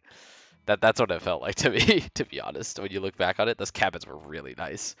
They had like nice bathrooms built into them, so there wasn't like, you know who really got shafted though? So I say like all the cabins were nice, right? And that's true for the little kids, the girls, and the middle school boys.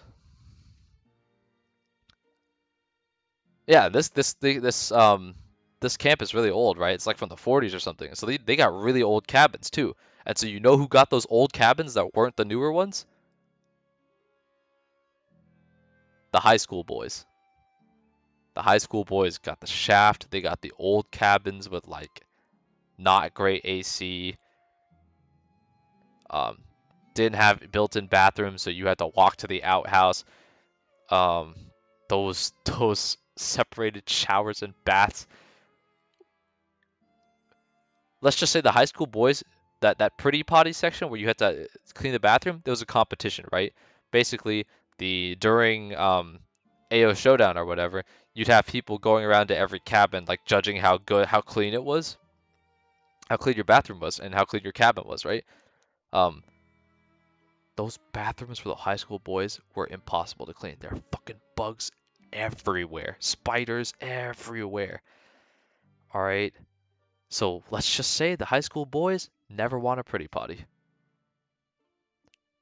Completely disadvantaged. Completely disadvantaged. How the hell are we supposed to clean that shit up? And those bathrooms, by the way, those bathrooms for those cabins after Crud Wars with all the mud on you. Oh, Oh, that was a nightmare, man. Cleaning that shit up was futile. You were not getting that shit spick and span for pretty body inspection. No, sir. Not happening.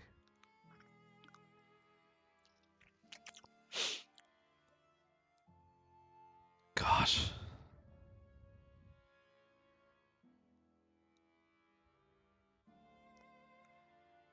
Hot damn. I think I spent like almost an hour talking about this. It's crazy. I mean, I have more stories if y'all ever want to hear it. Some of y'all can hit me up. But yeah. We'll probably get back to the game now. I had a really fun time talking about that though. It's nice. It was a good trip down memory lane for me.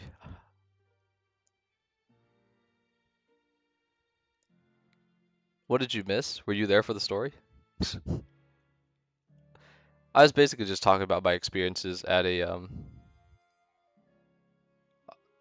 yeah. I mean, for like the past hour, I was just talking about like my experiences at a Christian sleepaway camp that I would go to for a week every year between like 6th grade and 10th grade. I don't know why. I forget what like set me down this path. The camp was called Camp Choye in Lake Livingston. I remember what triggered this. I looked at Luigi's Poltergust and was like, wow, that's really heavy on your back. And then I like thought about my own experience like of like camping. The one time I carried like it was like a 60-pound bag or something during a camping trip, and I had to like strap it to my waist so it wasn't like super heavy on my back. And then that just sent me down this entire tangent.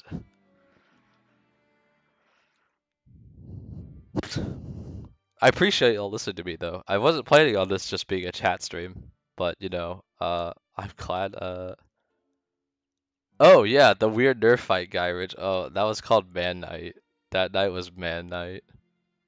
Man Night. I mean, I'm just saying, if if Nerf fights are what makes you a man, then I'm down to be a man. If Nerf, yeah. If Nerf fights are what makes you a man, you ladies are missing out. Can't have Nerf fights if you're a girl. Gosh, seriously. That camp was fun, but so some of the labor parts about Christianity definitely reared its ugly head over there. Oh boy. All right, let's get back to the game. We'll round out the stream by playing properly.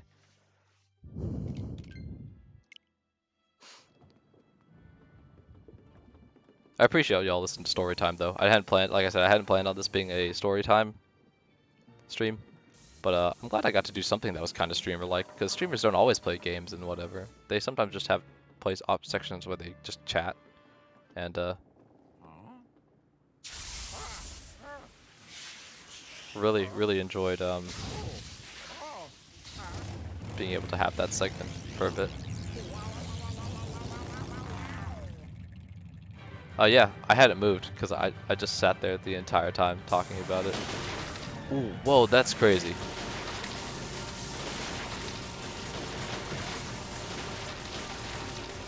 We are just doing demolition on this stuff. That's nutty.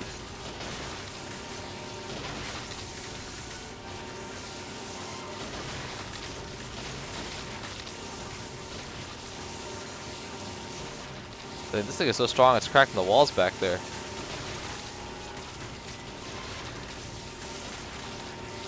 Oh, hello.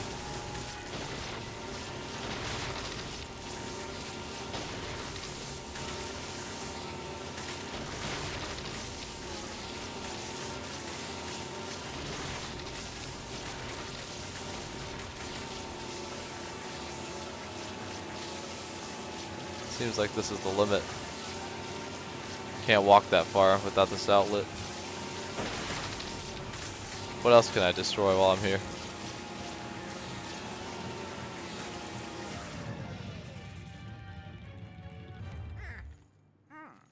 Well, I think that's it. Yeah, I spent that entire time, like I said, hadn't moved since you left, just spent that entire time talking.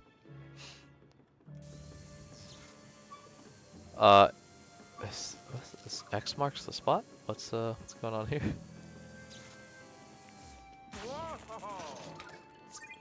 Oh, hello. Alright, it's little Jolly Roger, nice. In terms of my first pick for the Pokemon draft this week, no clue. No clue, to be honest. I'll probably have a strategy meeting with y'all later.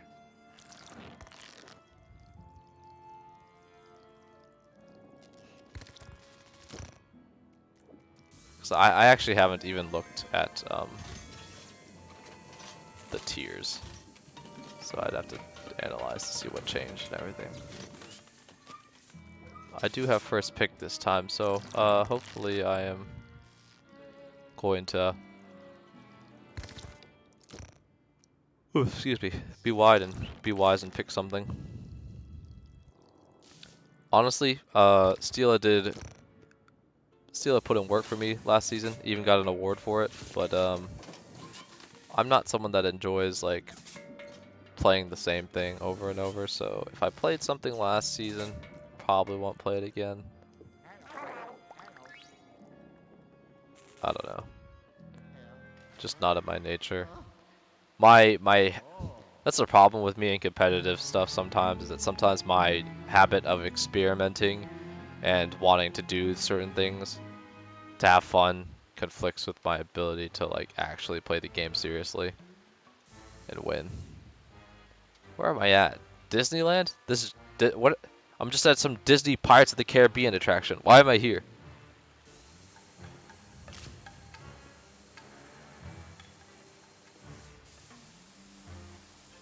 What is this? What is this gearbox here? What? Any balance? Any style I want to go? I don't want to go stall.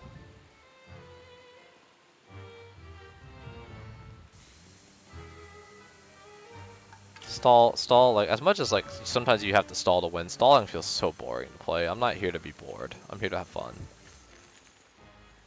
Offense, I always get really pissed off when, like, it feels like every time I play against people, like, with full offense teams, they run me over. They just have too much damage for my tanks to deal with. But then whenever I play full offense, they always happen to have a wall to block everything I have, and then I just get absolutely destroyed. So, honestly, not sure if full offense is for me. If anything, I'll just go with balance. If you had to put a name to whatever form or style I want to run, it'll just be a balance of things. I think I did a pretty good job last season, picking a pretty decent core of things. Like I had Steela, and then I had Volcanion to deal with its fire weakness, and then Crocodile to deal with the electric weakness. I had a pretty decent plan last season. I just botched the execution. I went up 5-0 in the first 5 weeks, and then went 0-5 in the last. So I don't think my draft was necessarily a problem. It was just my execution, to be honest. I'm just garbage. I'm just garbage at competitive Pokemon. I think my main problem with competitive Pokemon right now in the draft leagues is my lack of creativity. I get comfortable with a certain moveset and like what it does and what it deals with, and then as my opponents evolve over like the league's run, the season, I don't adapt, don't evolve, I don't get creative with my item usage, so I kind of just shit the bed. There's another one? What's up with y'all? Chill out. Yo, where's my ghost pirate?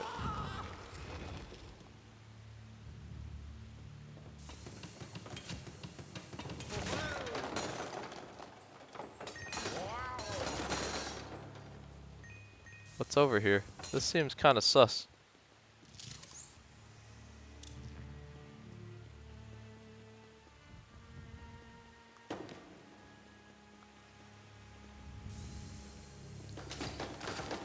I mean, I hope I find a way to overcome that problem, to be honest.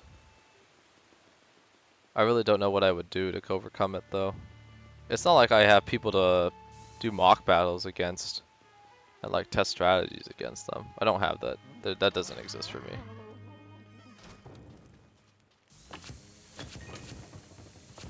Oh, another sand area that I can just vacuum up. Lovely. Y'all know how much I love sand. It's coarse, it's rough, and it gets everywhere. And like, memes aside, I actually dislike sand.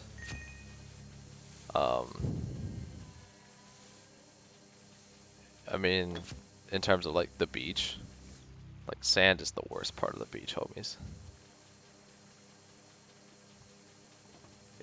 Like that heart with like the part where it's coarse and rough and it gets everywhere. It's that it gets everywhere part. I hate that sand gets everywhere. It's a pain in the ass to clean. And every time I go to the beach, I always have to go back and like vacuum my car afterwards. It's just like I enjoy swimming. I enjoy like the atmosphere of the beach. I just hate the sand. Or rather the cleanup part of the sand.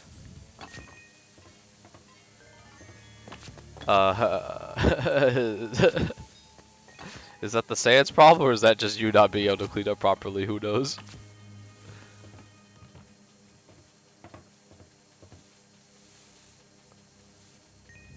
But yeah. Sand is definitely the worst part of the beaches. But like, sand elsewhere is like, okay, I guess. Hey, y'all watch Naruto? Gaara of the Sand? Gaara's dope. Gaara's definitely one of my,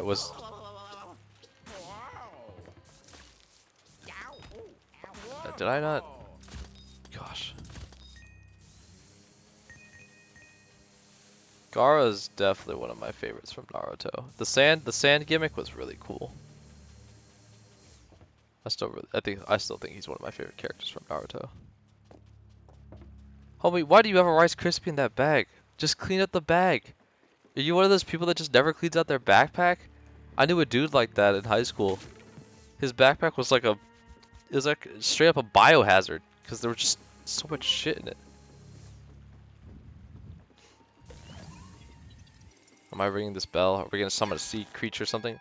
Am I getting a ghost pirate or am I getting a ghost kraken? That's what I want to know.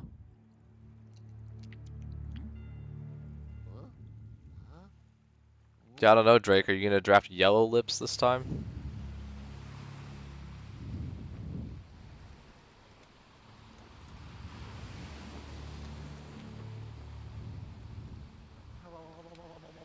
I would ask for you to not crash into the pier. Thank you very much.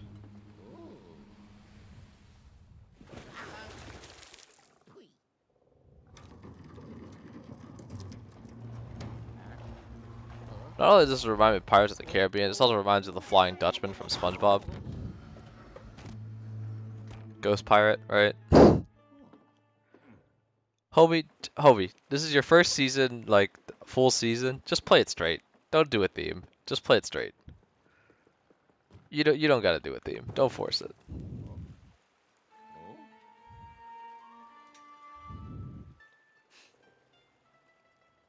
Oh, there's the third toad.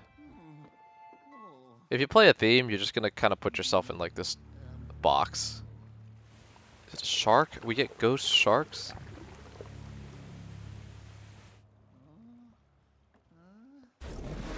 Oh, the shark is a pirate.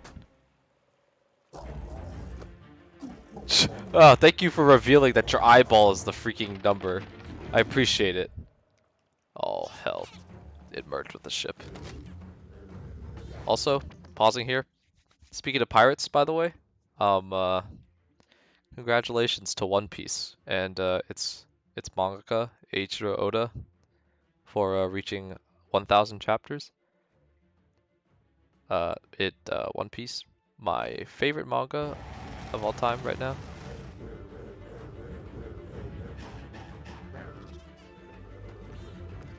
So like, do I have you throw barrels at this guy? Throw. Oh wait, this is dynamite. Oh, I want you to eat the dynamite. Oh shit. Eat the dynamite.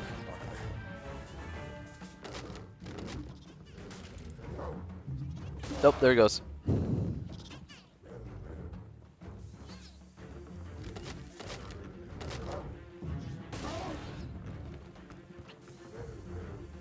What else? What else can we give you? That one?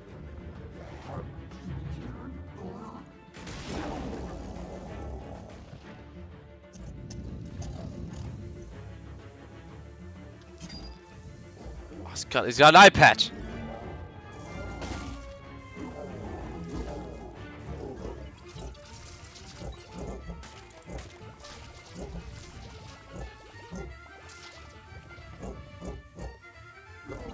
Oh, come on, come on.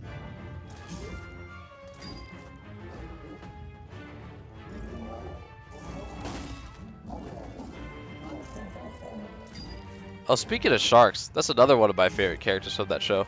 Or from Naruto. Kisame? Hoshigaki Kisame? Really cool. What?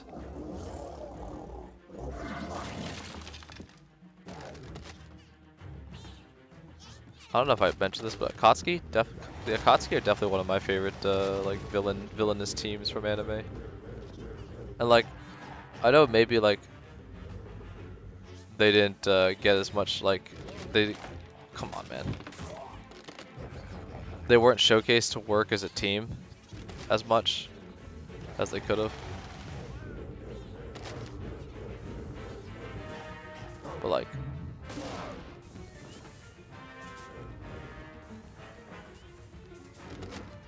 oh, I did not aim that well. But I still think they were really cool. I think the team was cool. Nah, the Phantom Troop is lame, dude. I'm sorry. The Phantom Troop is not cool.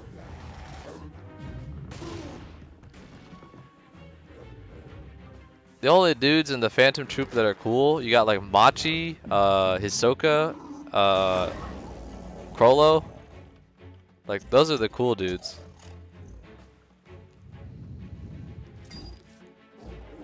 Like, literally no one else in the Phantom Troop is interesting. Like, I'm sorry. The Akatsuki are all members of the Akatsuki are cooler than the Phantom Troop. Except maybe Crollo and Hisoka. Because, I mean, they put the best into those two.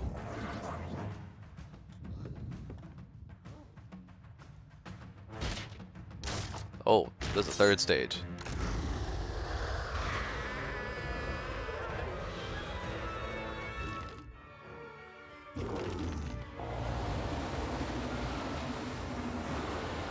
Oh, grapple, grapple, grapple!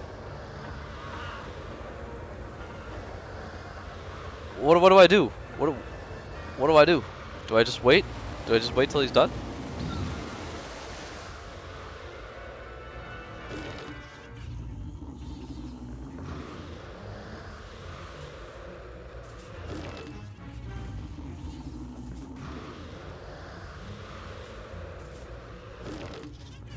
Oh, come on, man.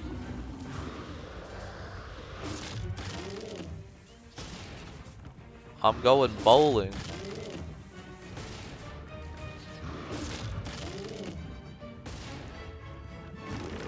Do I not? Oh shit. No, no, no, no, no, no, no, no, no. Ah! Gosh darn it, man.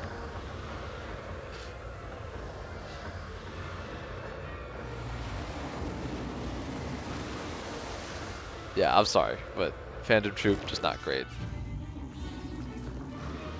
The Espada were also cooler than the Phantom Troop from Bleach. The Espada, also really cool, but they also didn't have teamwork. So like, I did have this conversation with some people before, where like, what were the coolest teams in anime? And I was like, oh, the Akatsuki and the Espada, they didn't really work together, you know, like some of the other teams. Like, you didn't see them have teamwork, which I think that the Akatsuki had teamwork because they had to work in two-man cells that were based around teamwork, right? But the Espada definitely didn't really have team. They did not work as a team. No, not at all.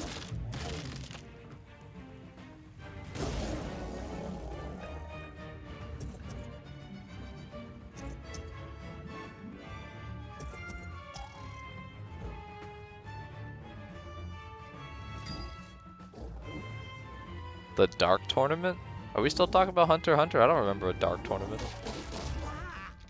Then again, when's the last time I actually read Hunter x Hunter? It was a while back.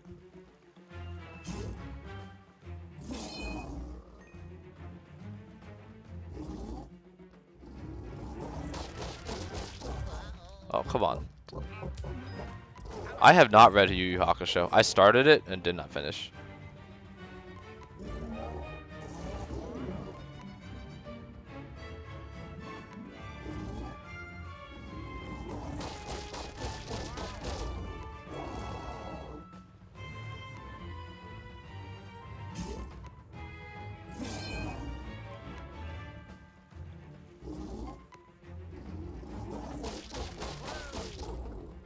Ole!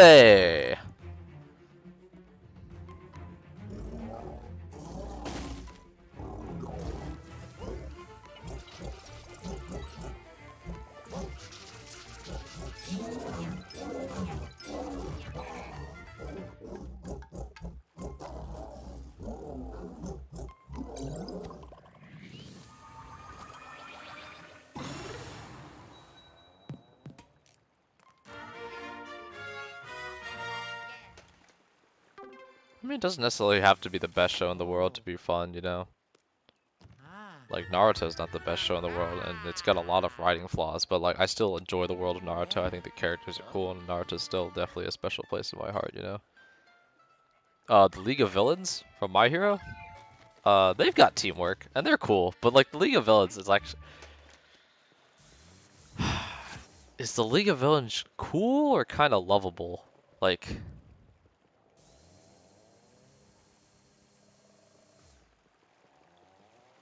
Twice and Toga are such a treat. I love Twice and Toga, and I love Mr. Compress too.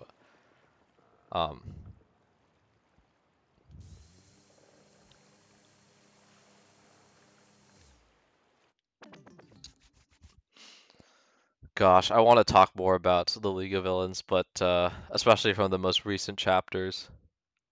But I don't want to spoil anything, so I will refrain.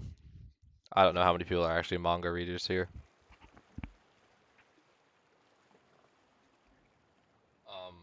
The Squadra from part 5?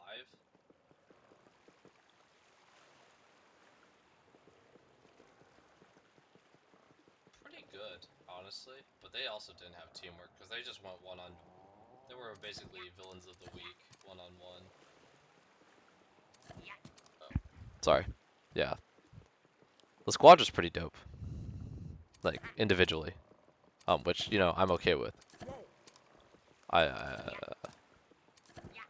Who's the best member of La Squadra?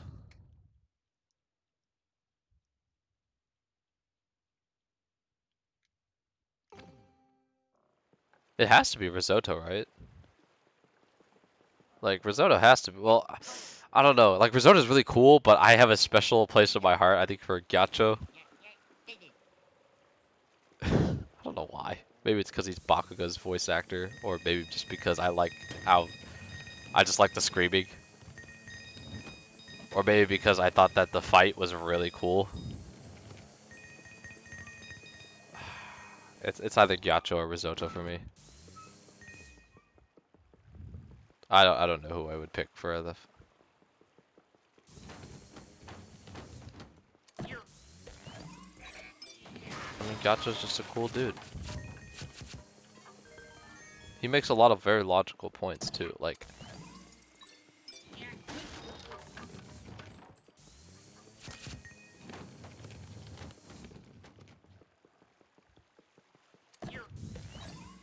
Like that thing about the Venice and Paris and how they're pronounced. That's so weird, man.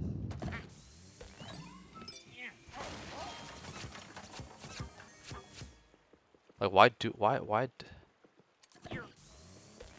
Why do we now pronounce?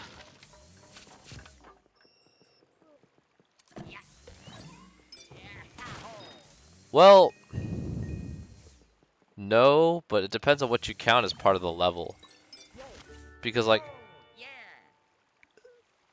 in order to beat the level, you had to do that trek down to B2 to get the super vacuum, right?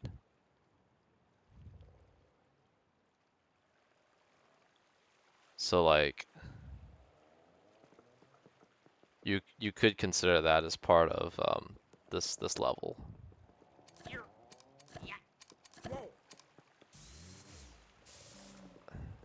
I forgot we had to free this dude.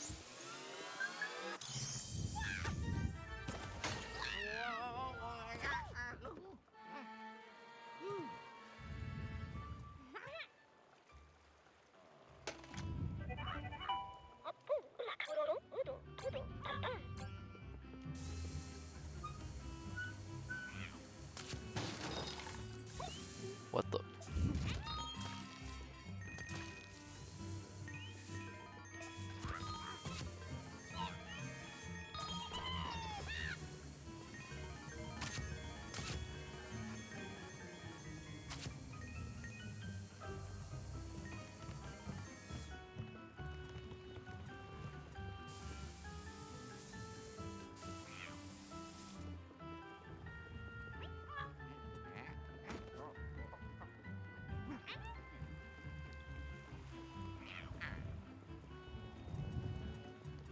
Kinda sad that there was just a shark and there were no ghost pirates. Do the homunculi count as a villain team from FMA? I mean, you could. You could count them as a villainous team, I'd say.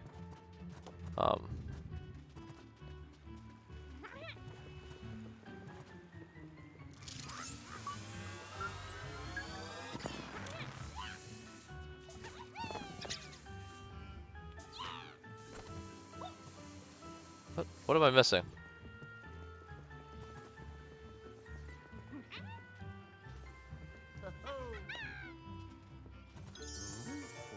Oh, that was just glitched or something.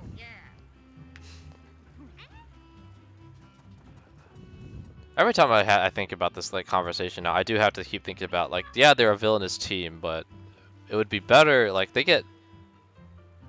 you get bonus points, I think, as a villainous team if you actually have teamwork with people. And but the problem is like a lot of the villainous teams that are like iconic in anime, like that's my problem with that definition is like they don't a lot of them don't actually work together. So like, what's your deal?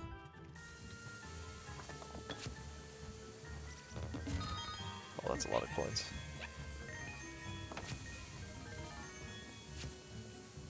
But I mean, yeah, I'd count the homunculi as a villainous team. Honestly, Lust isn't that cool.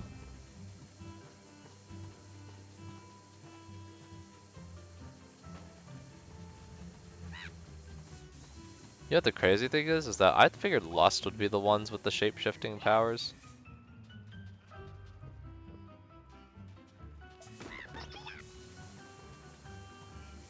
No, because the Phantom Troop doesn't have teamwork either. You don't ever see them pair up and do their own, like, you know, like...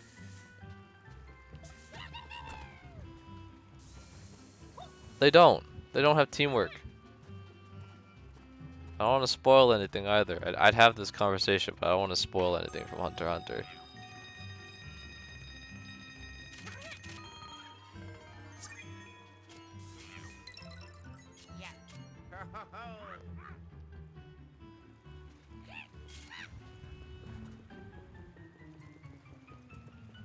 Yeah, okay, they're never alone, but like they're not always.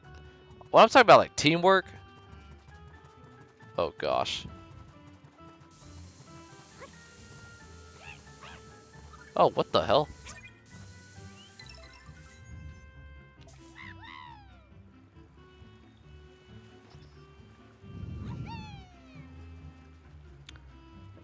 I'm talking about like.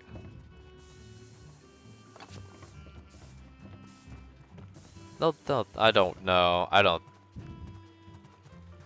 having fun and hanging out, no, they were not. I don't. You'll have to show me clips of that later because I do not remember that at all. Like, like when I'm talking about teamwork, I'm talking about like in fights, you know?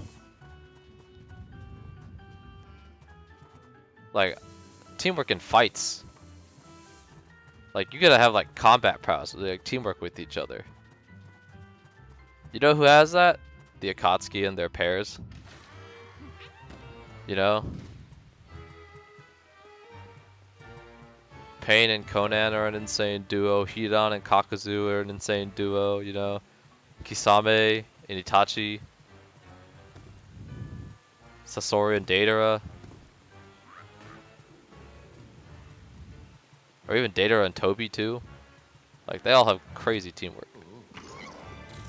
Ah, it's a haunted chest. Gosh darn it.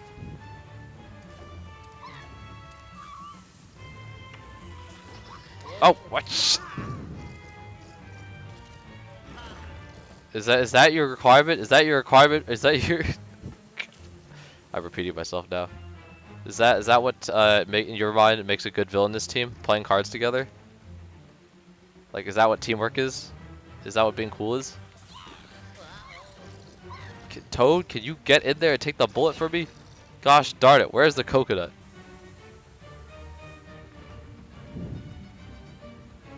What am I blocking with? Why am I not? Ah! Gosh!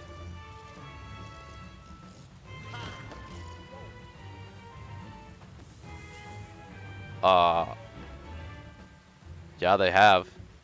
Hisoka himself. Again. No spoilers.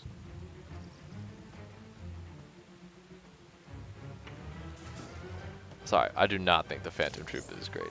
Like they're cool, somewhat, but like everyone's like, oh yeah, this is the greatest team ever. Blah blah blah. And hell no.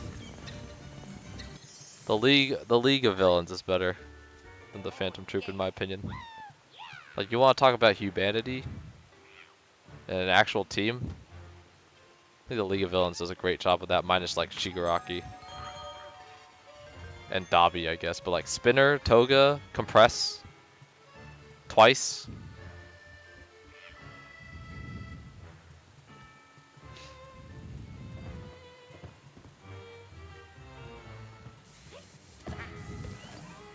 I mean, this is a shonen, right? This is a shonen, right? Like, you can have good characters, or like cool characters, and have them be able to fight. The Phantom Troop, like, even if you argue that they're well written, if they can't fight, what the hell's the point? How am I gonna put them above anything else if they can't fight?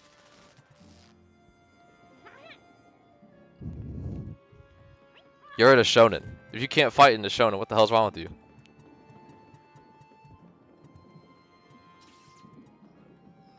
Again. Like, what does the playing cards thing do for them in the fights? They don't show any of that teamwork or synergy from playing cards or whatever, you know? Like, who gives a shit that they play cards together if it doesn't show any fruits? Bye bye.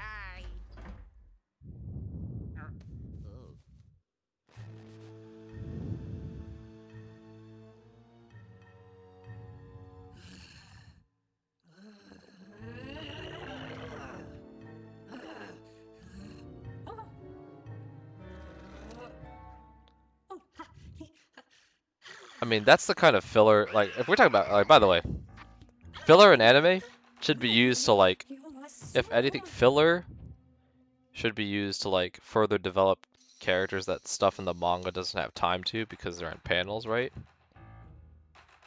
If anime wants to have filler, they should be doing it in such a way that, like, you see more sides of the characters that you didn't see in the manga.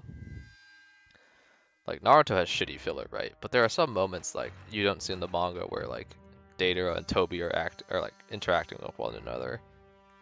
And it's, like, it's nice to see that.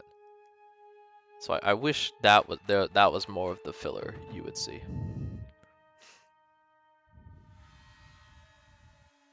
No spoilers in chat, please. Some people probably haven't read Hunter x Hunter. Chill the hell out, homie.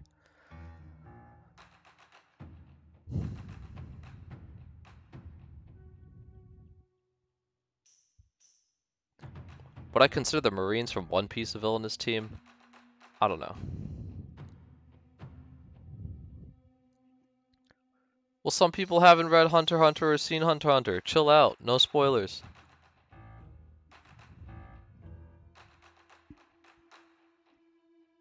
Baroque Works from One Piece. The Marines from One Piece. The Yonko from One Piece. The Yonko's crews from One Piece.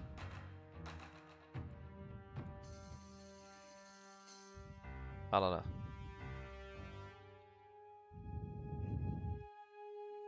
None of the fairy tale villainous teams were that great. They were lame. Fairy Tail's villains were kind of lame, I'm not gonna lie.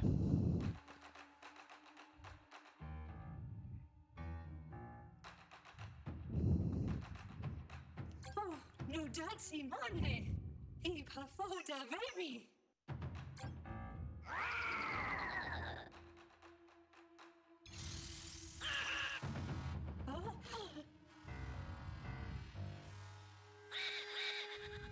Like I said, I love this version of King Boo more than like the other versions you see of him. It looks so much more cool and intimidating.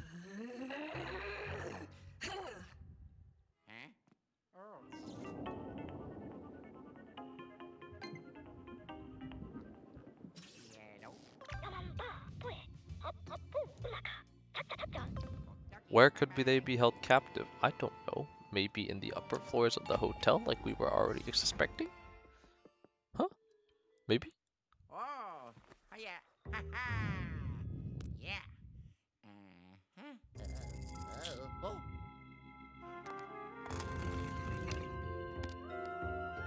Oh, yeah.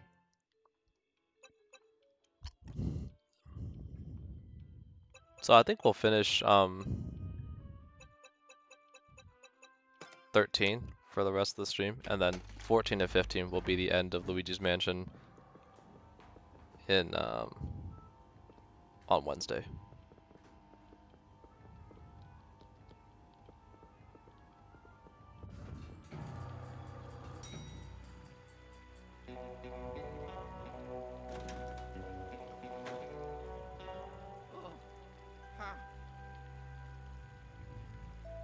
I should probably go back and get the booze for 11 and 12 at some point as well.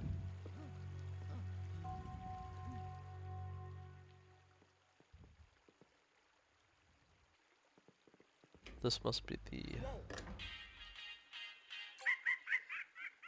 executive suites.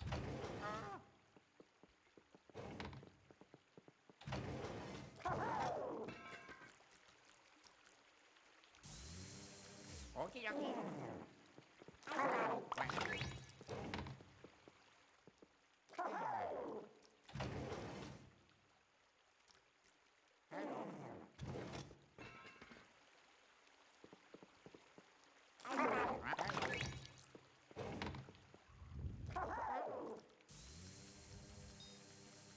I need weight.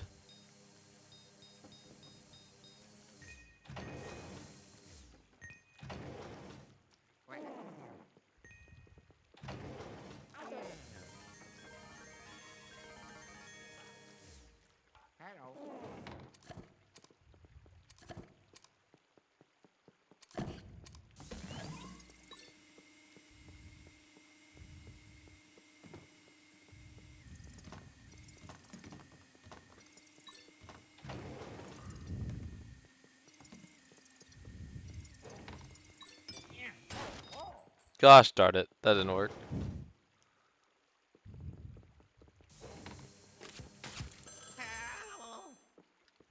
You're...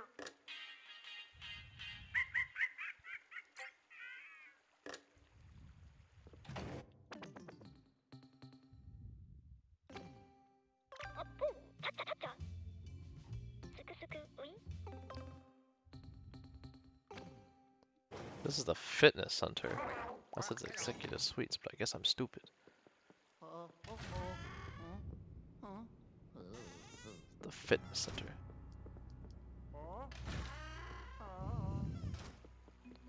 Mob Psycho is definitely really good. I like it because I like the color red, but also like it emulates the emulate. Using your worst console ever, the Virtual Boy, as a design, maybe not the best idea. I don't know.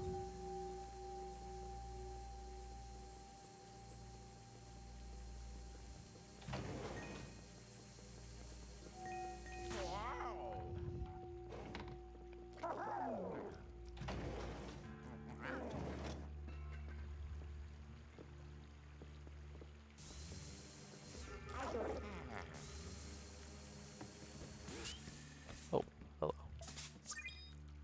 I didn't realize we could reach that. Cool. Hello.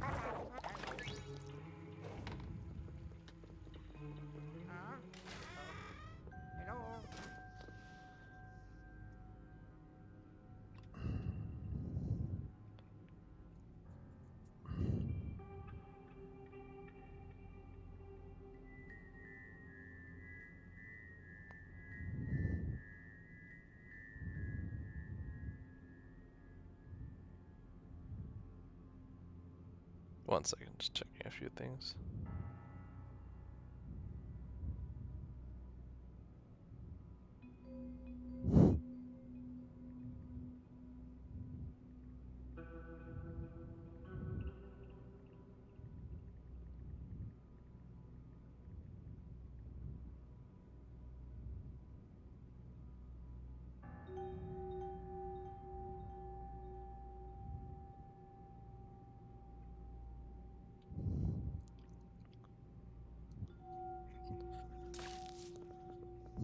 What's the lull about? Sorry if I missed it. Oh, can I have this? Can I have... Whoa. I want the heart! Let me suck with the heart! What the heck? Ah, there we go.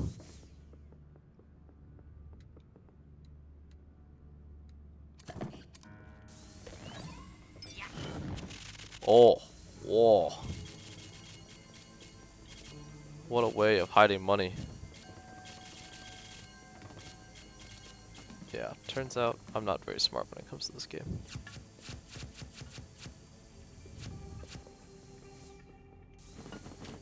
An aroma diffuser. Wonder if I can get a sick ass massage in here by ghosts. Can I get a ghost massage?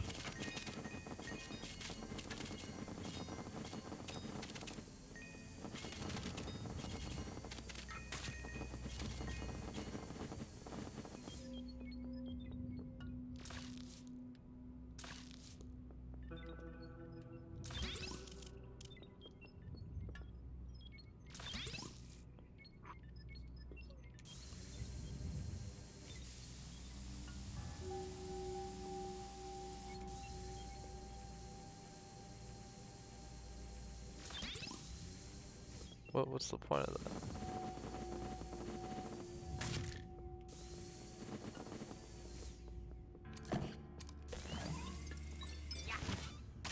Oh, hello. The ghosts are just hiding money everywhere in here. Look at all these fat stacks of cash.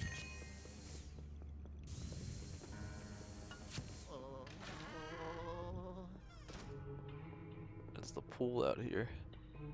Goo Boy is not gonna like this.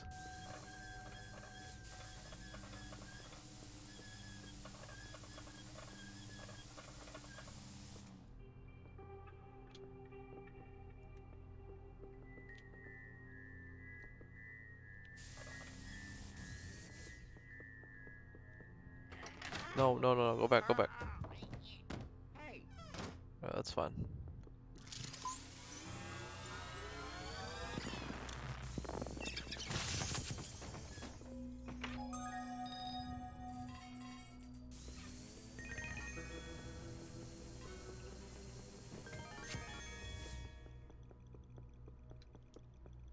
Oh my. Uh-oh.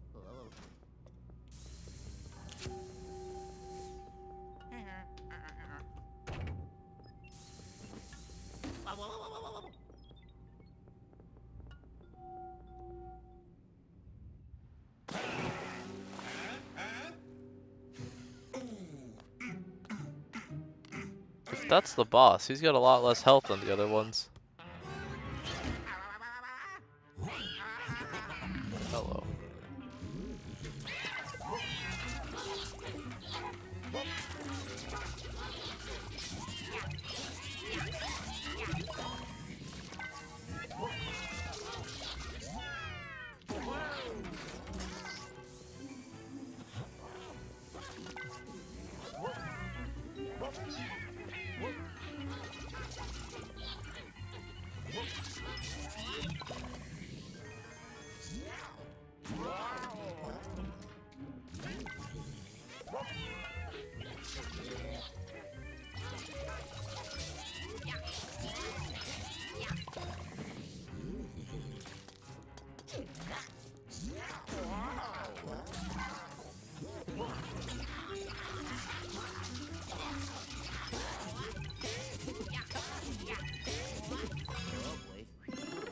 There's the key. Oh, oh, yeah. Oh, yeah. Huh?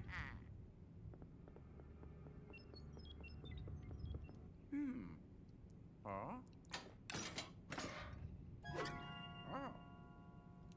Oh. Oh. Yeah. Ghosts using deodorant. Sure.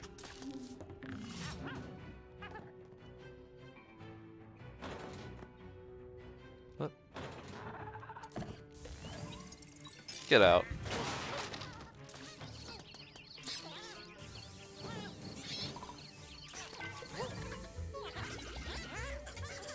Wow.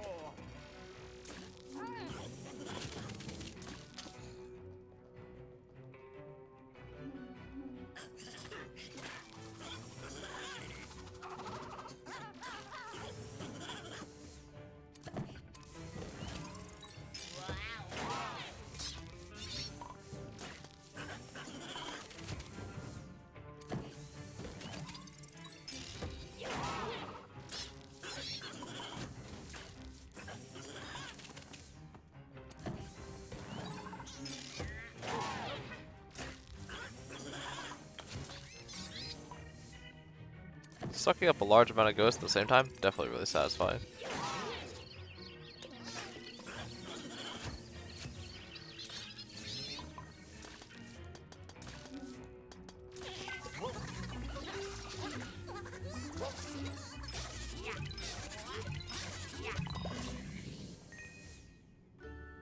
Oh, yes.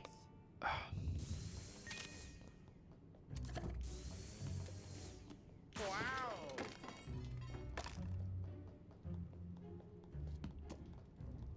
Boxing gloves. What would I use this for?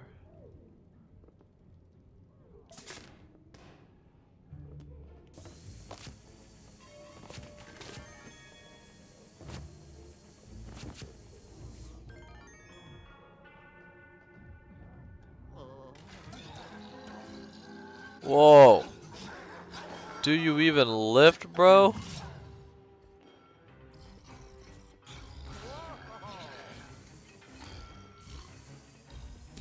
Oh shit. Oh shit, Little Mac in the ring.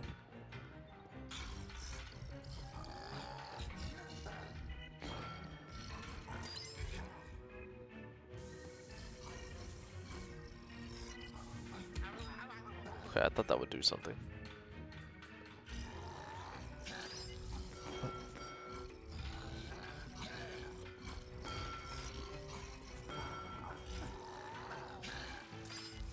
What?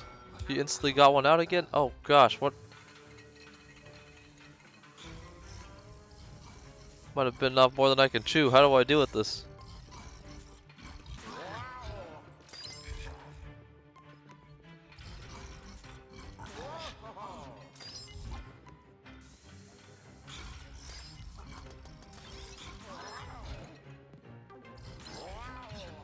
Back off.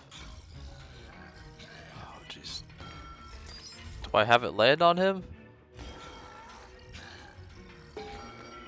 Yep. Come on.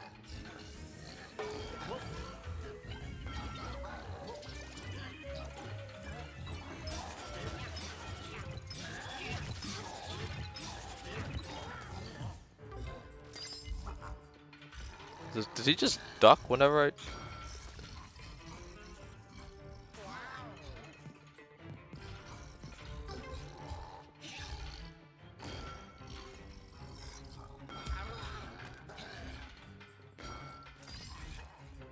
Did he just pose in the mirror?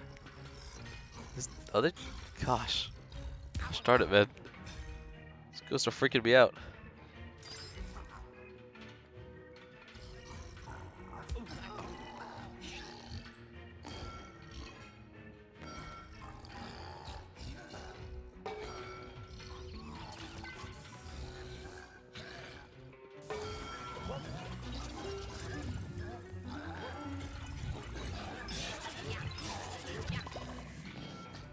Alright. This guy's busted out the big guns. No? Oh, come on, man. Come on.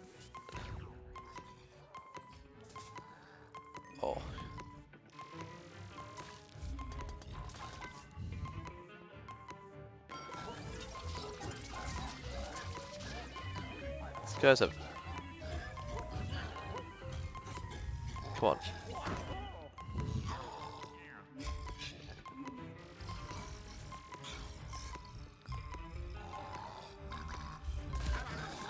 Oh, what? I completely forgot about the immunity charges. I feel like if I'm flashing them while they're charging, they should probably stop, but oh well. Huh? Oh. Huh? Oh.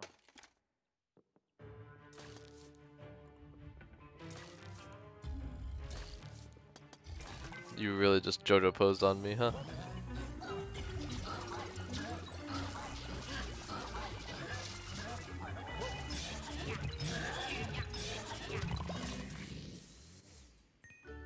Oh, yeah.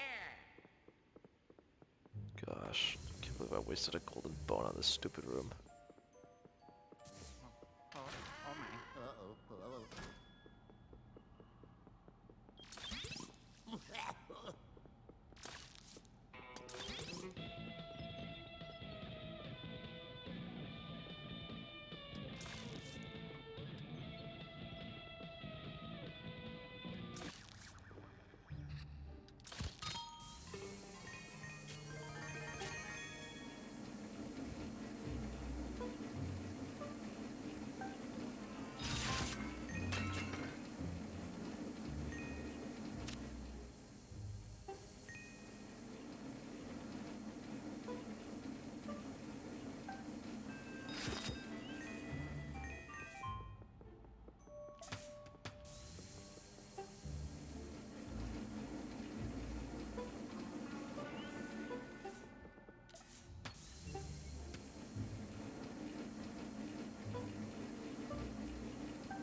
Yep.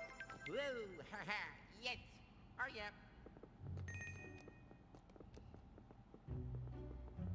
What? I'm getting a hella fit up in here. Oh. Ice cream, yum yum.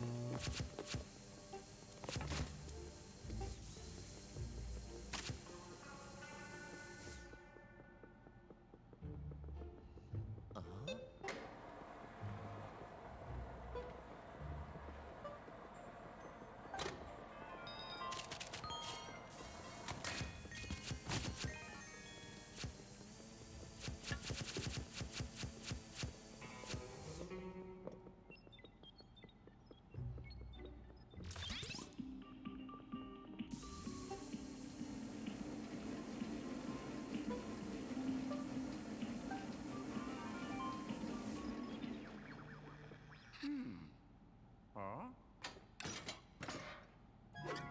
Huh? Oh. Oh. Ugh, my arms.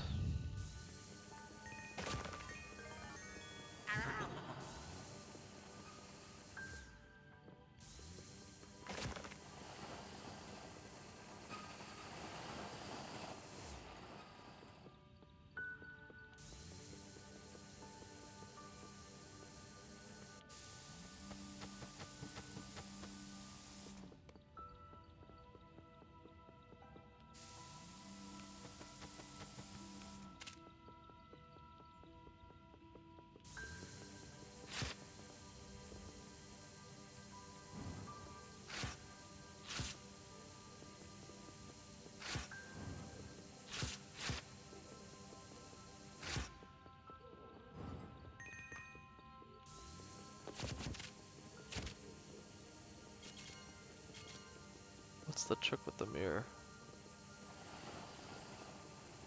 A bag of money.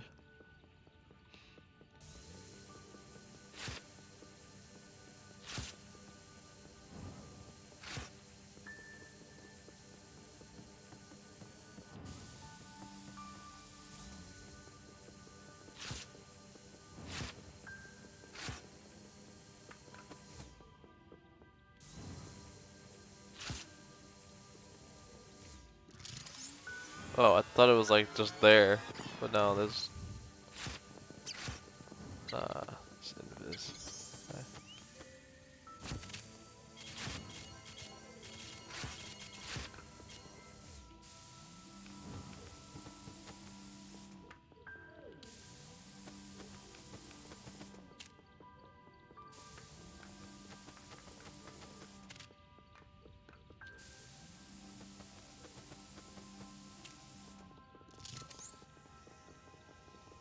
Wow.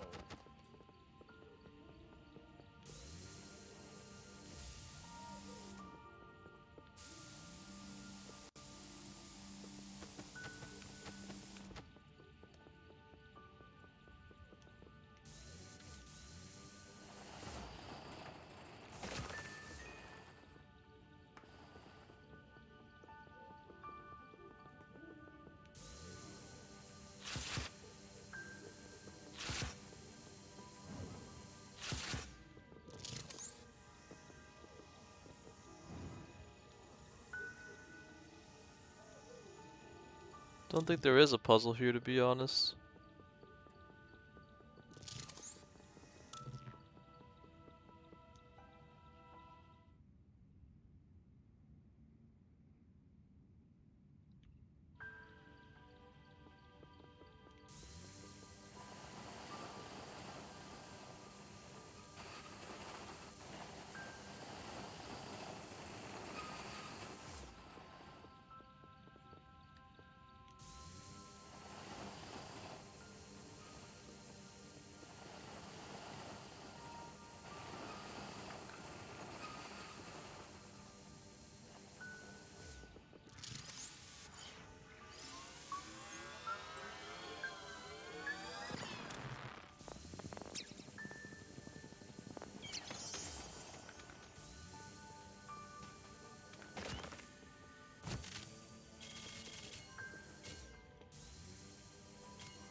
Oh. Whoa.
Not excellent.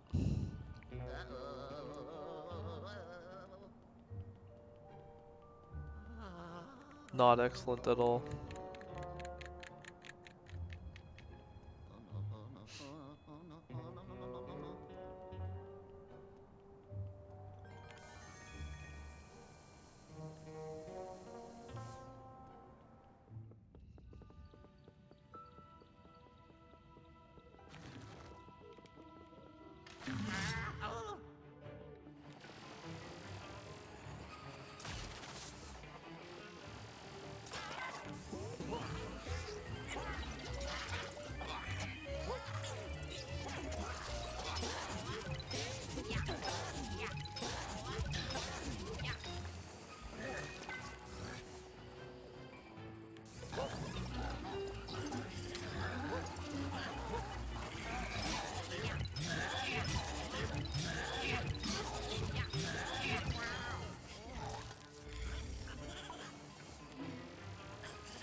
Hmm.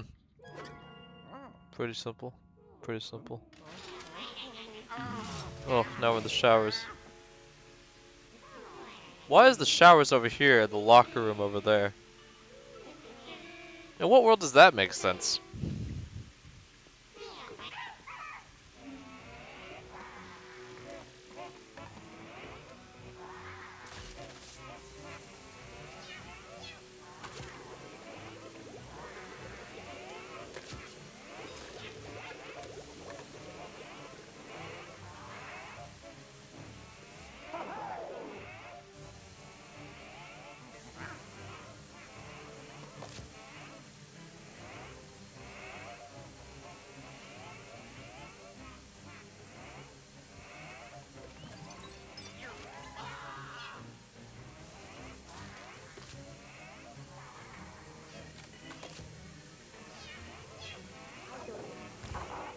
Oh shit, I forgot. This is Goo Boy's worst nightmare.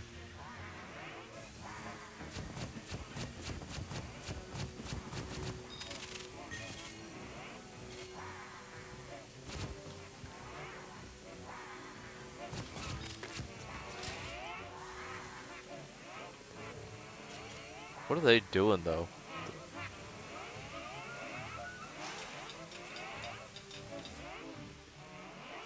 Traps off here. Right there.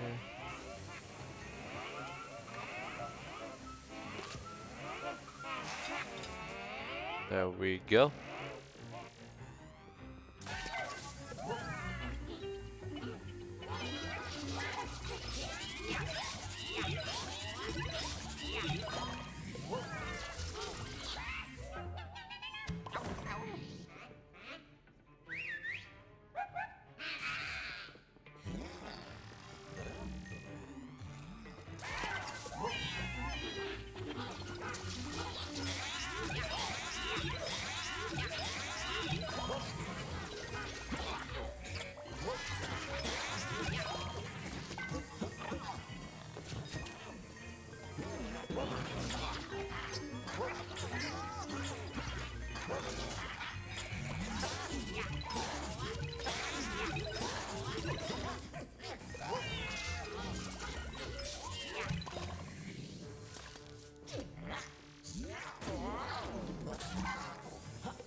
Got him. Sorry if I'm a bit quiet, just concentrating. That was a lot of ghosts. Uh-huh.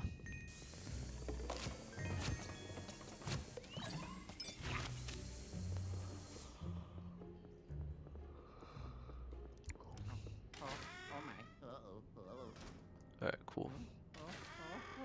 Okay, that makes sense that there's a door from the showers to the locker room over there. Alright, Goo Boy, go.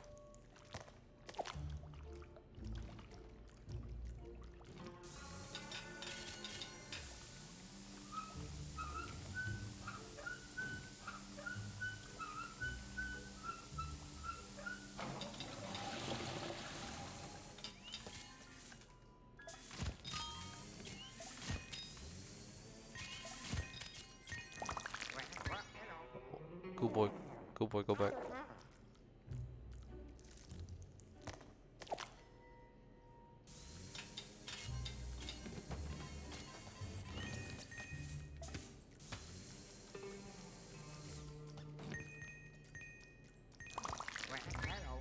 The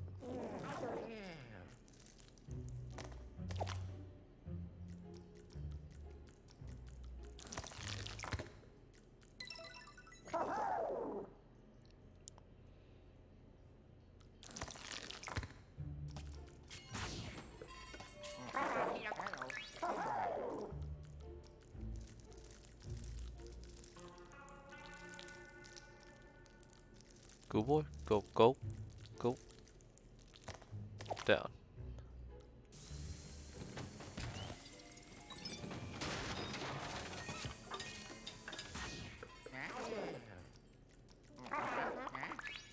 Hmm. Alright, we're good to go. Hello. Hmm. Hello, hello, hello. Ah! Wow! Oh, hey. Oh. Oh. Wow! Oh.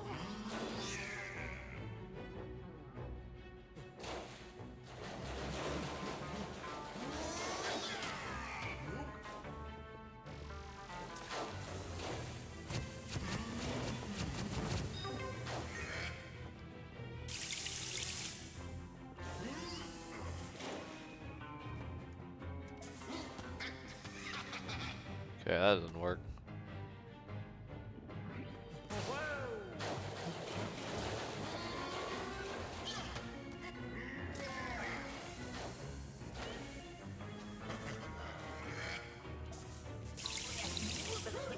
I mean, spraying water at me doesn't do anything.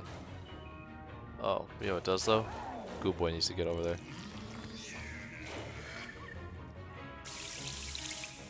Woo! Wait! Ah! Gosh darn it. He almost had that. Good boy almost made it. Oh gosh.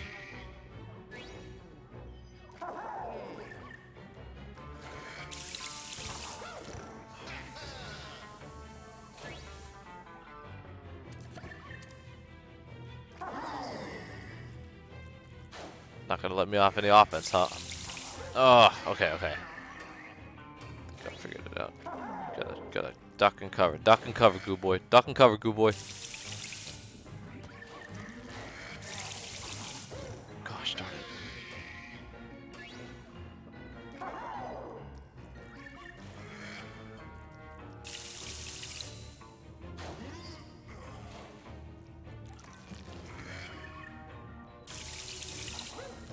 Gosh. Is there another way I get over there?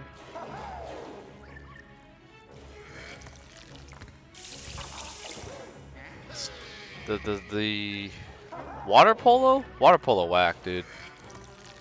Is there a way I can... Okay, what if I drop Goo Boy here? Or, oh, Goo Boy.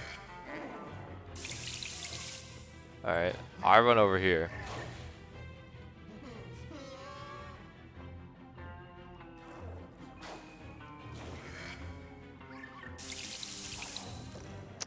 Am I too far?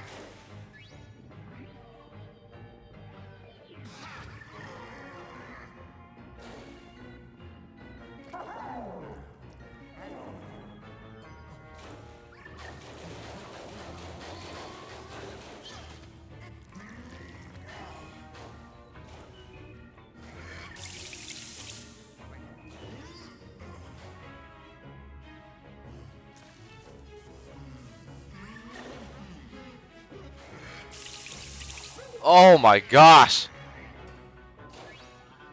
Try to split his attention. I figured that would work, but his water jets are definitely too fast.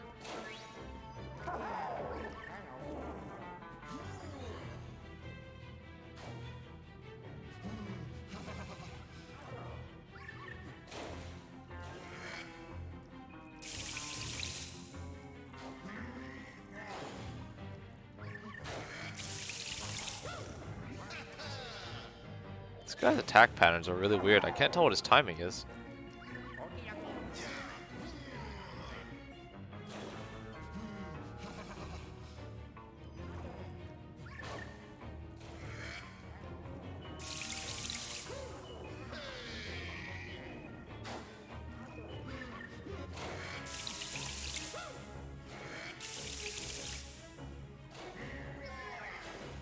Come on, spray water at Luigi. I will find a way to do this. I will. I will, I will.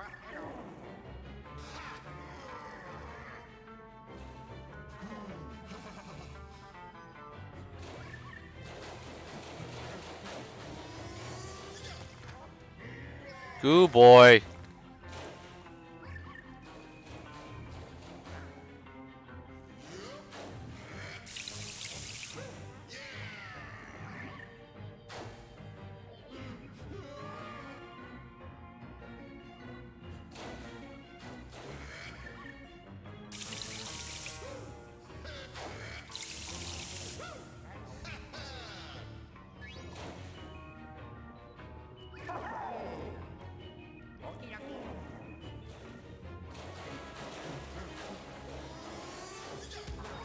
What? What? What? What?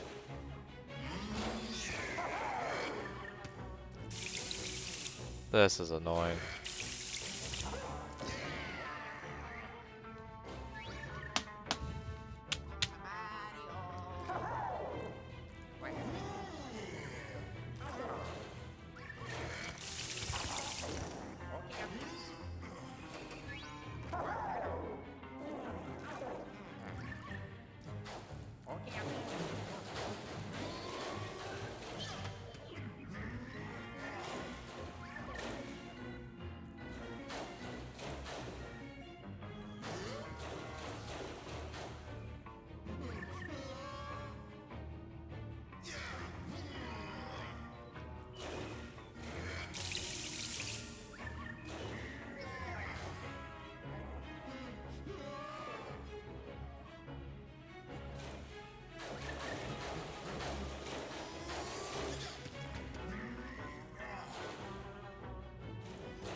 Yo, this guy swaps targets fast. Really fast.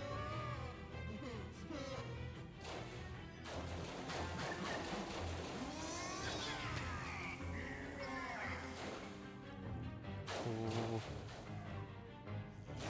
Start.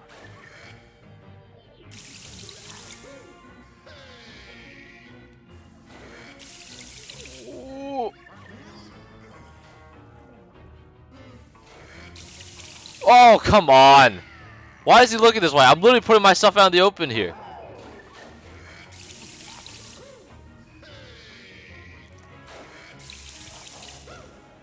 Can I move back, please? I'm getting really frustrated with these controls.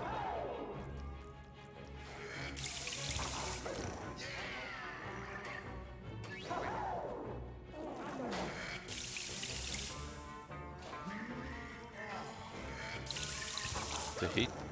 I start running as soon as he starts getting pissed, and I figure like.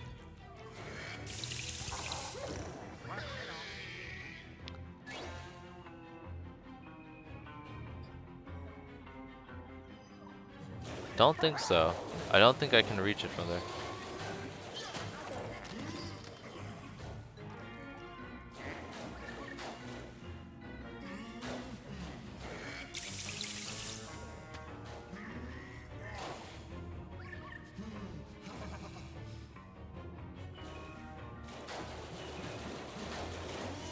Move back, move back, move back.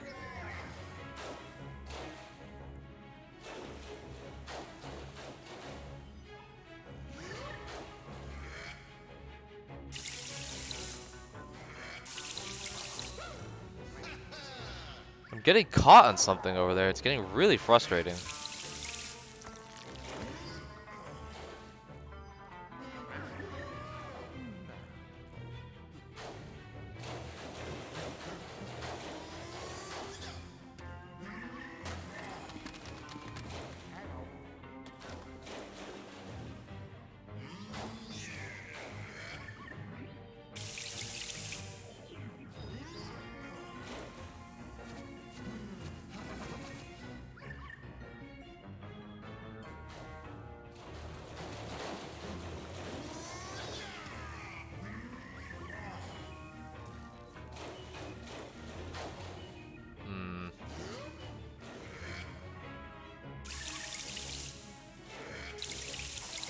How?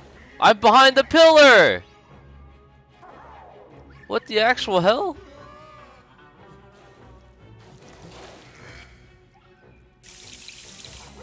Oh my gosh, dude, these controls.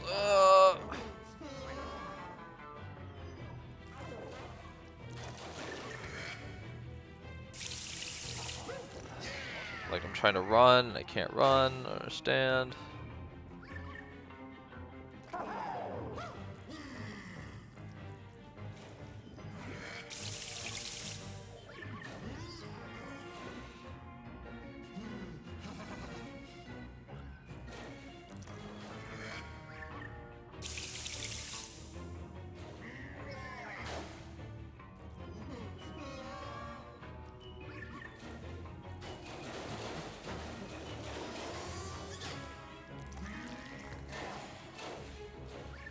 See, why am I walking slowly over there?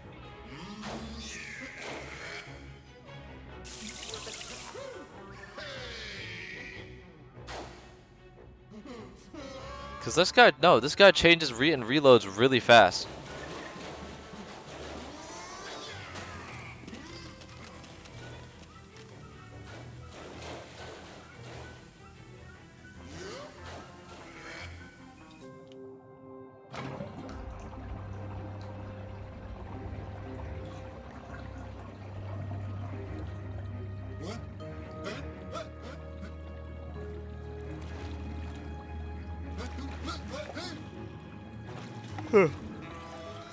Oh, it's just frustrating.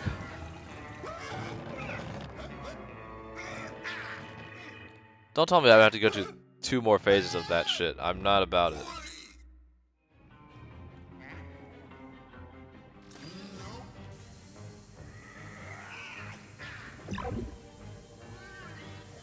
Is he just stuck there? Like, what?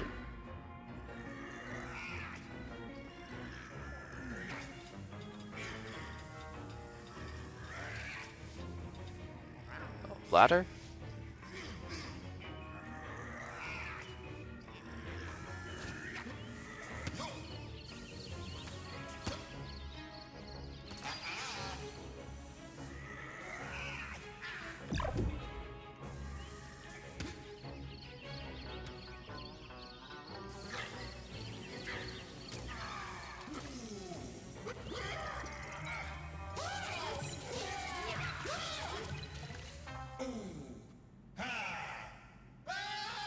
Unamused. Unamused.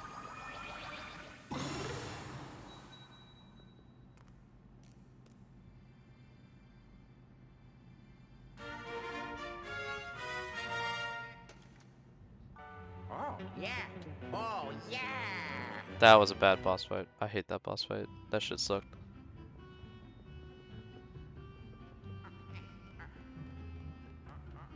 Alright, Goo Boy, let's get out of here.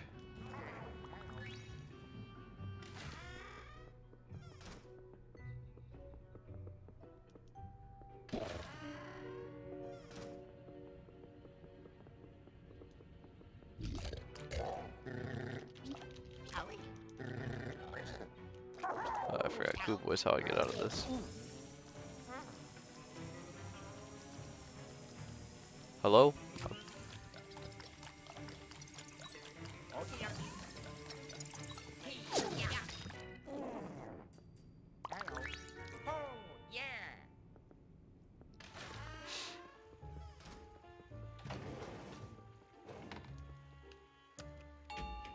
Alright.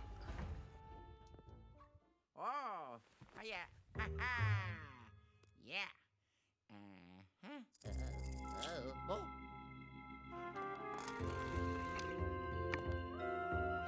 Oh, yeah.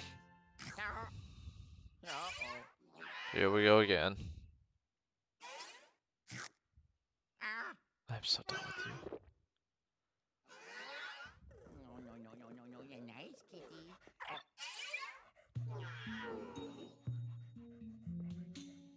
What are you?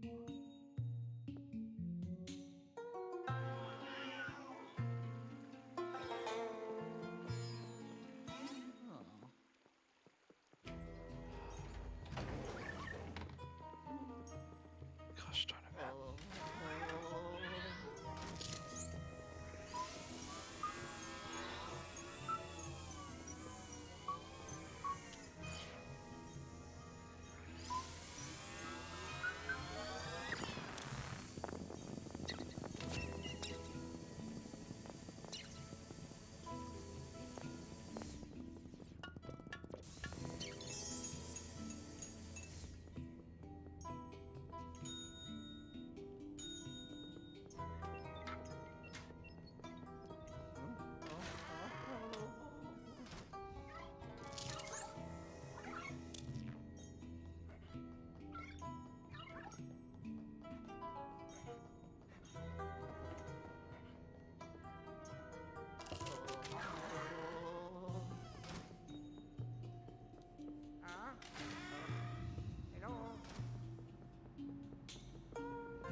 What is my favorite One Piece intro and why is it the believed dub? Okay, to be quite honest, in terms of the sub, like the best Japanese opening is One Day by Rootless. I think it's opening 11. And that one is like the only decent One Piece opening. The only decent Japanese One Piece opening in my opinion. I don't think We Are is that great. I don't think any of the other ones are great. And in terms of the English dub, honestly the English dub is kind of unironically my favorite opening for One Piece. Hello. It's just unironically good in my opinion.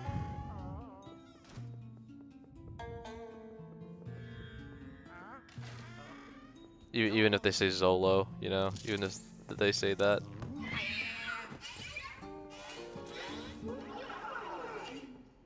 Even though they say Zolo, even though they say that, it's still like, it's a catchy opening.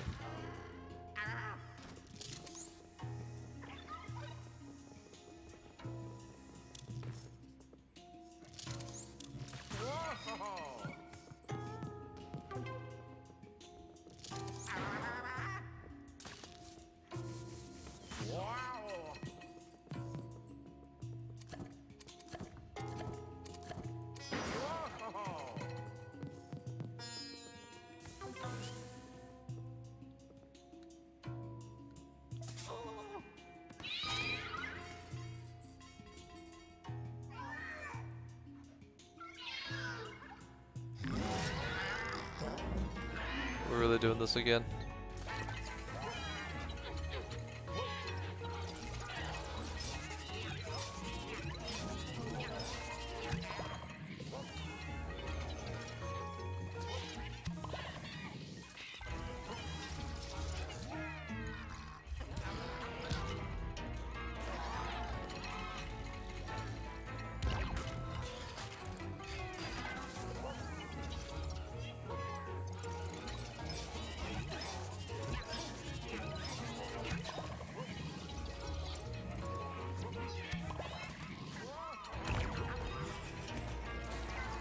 There's a lot of ghosts here, I need to focus.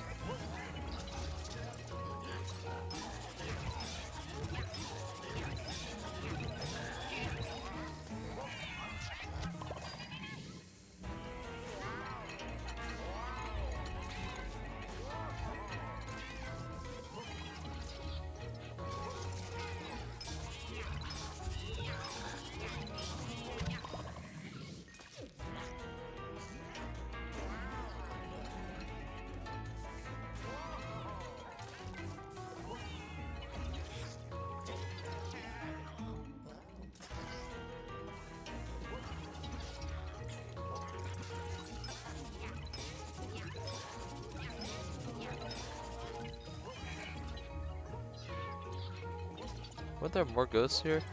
What happened to them?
Which shonen universe would I live in?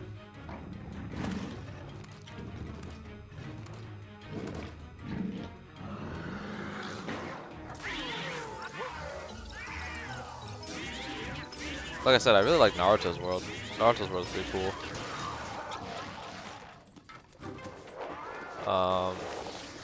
One Piece is also a really cool world, I think, but I mean, both of those have a shit ton of criminals running around trying to kill you, so I don't know.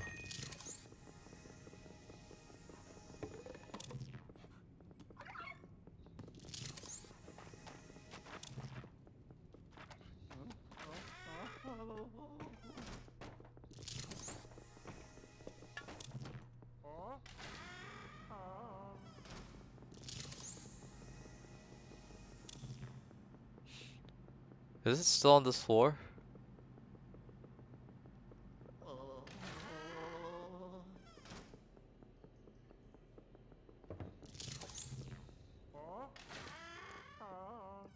Last time on floor 11, every time we beat it,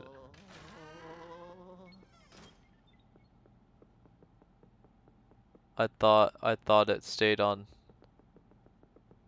floor 11.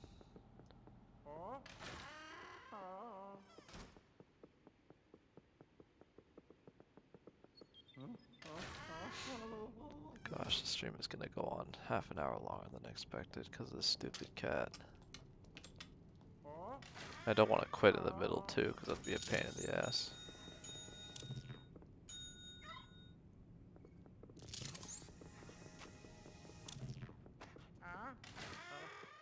Hello.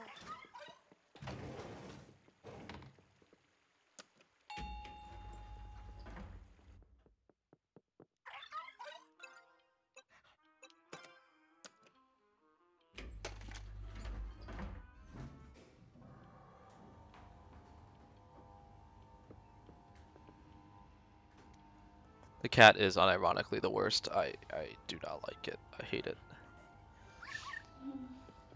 It's annoying, to be for. It's annoying to be sure.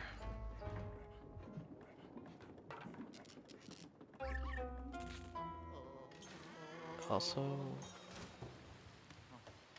like perhaps. Wow. Yeah, I found this thing, Whoa. Whoa. but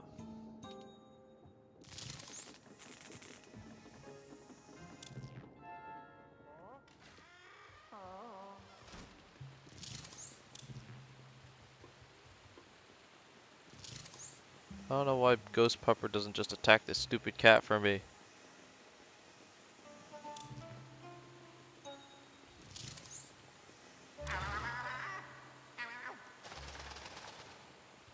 Gosh. Ghost Pupper does nothing.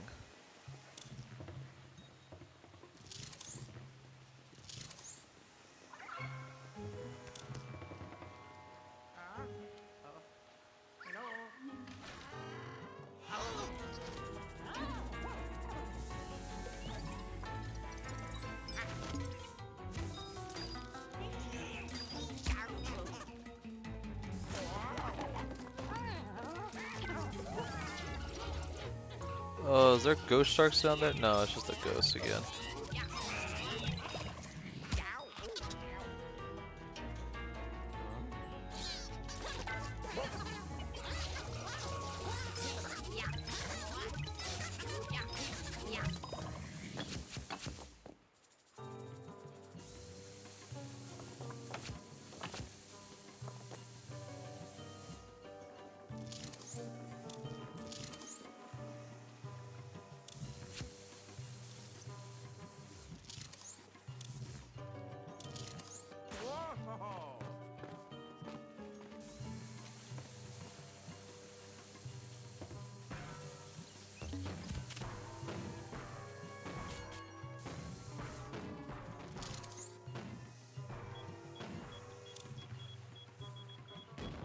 What? I got out of that. What took them so long to blow up? I'm getting pissed. Jeez.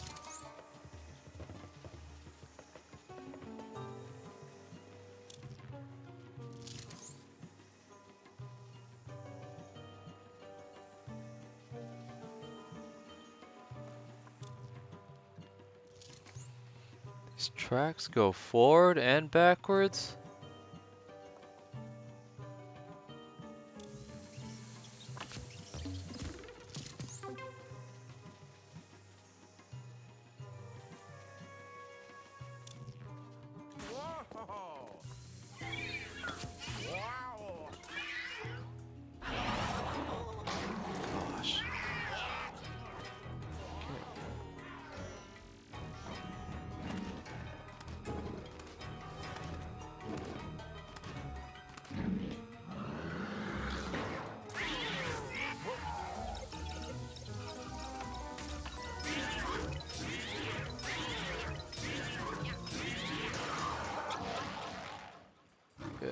So stupid, stupid. Ghost Pupper, please do something useful.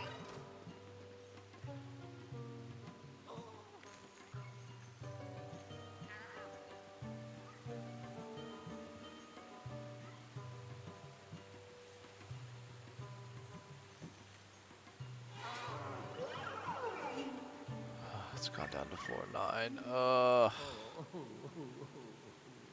That's how I feel right now, Luigi. Honestly, that's how I feel right now. Ooga booga.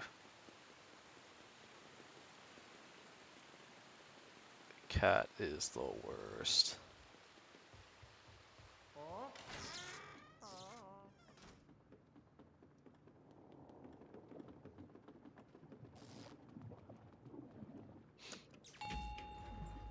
Ugh.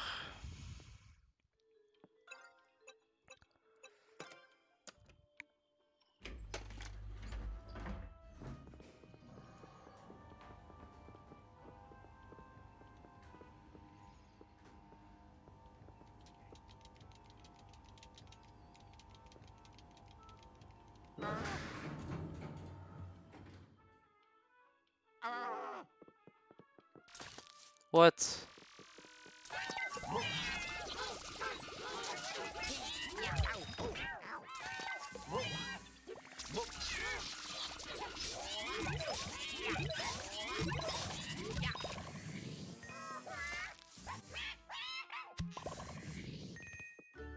Oh, yeah.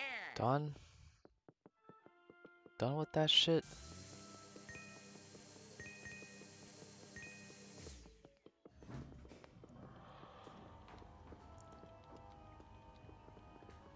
Oh my gosh. Takes so long to go one floor. Oh, it's the stupid magic room, I forgot.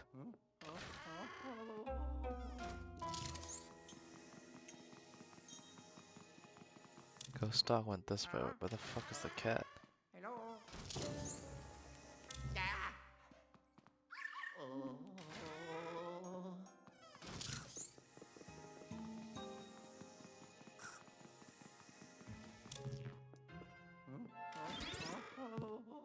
Oh no, not again. Wow.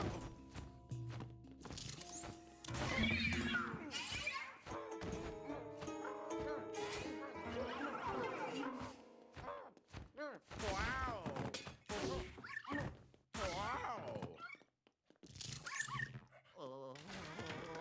Stupid dog is just impeding my progress more than helping. I don't know why I keep him around. I just realized I could do that. I didn't notice that the first time I came through this area.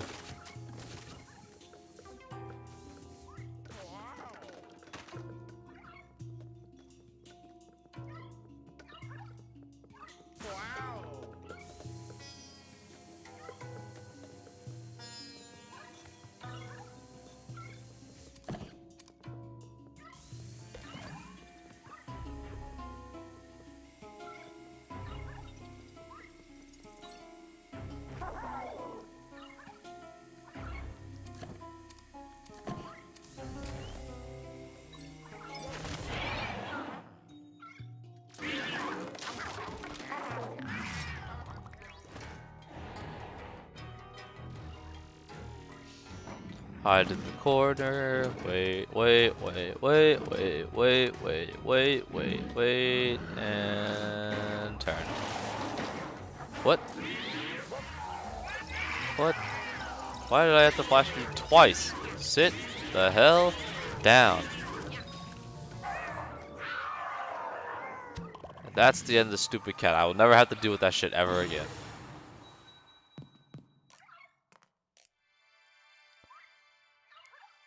Pupper, if you touch that button, I will kill you too.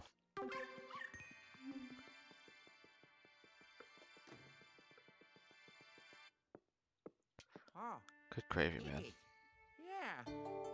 Ha-ha.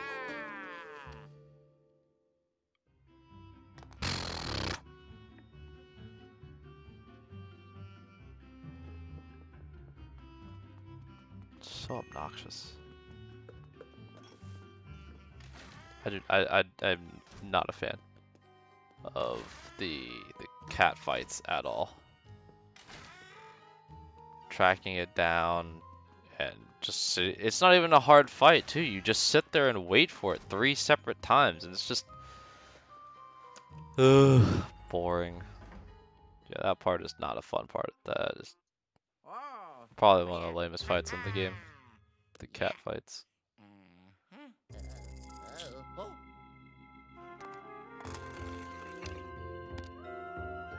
Oh yeah. Alright.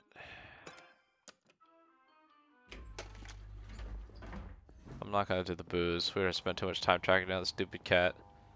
So I'm just gonna deposit my ghosts and we will end the stream.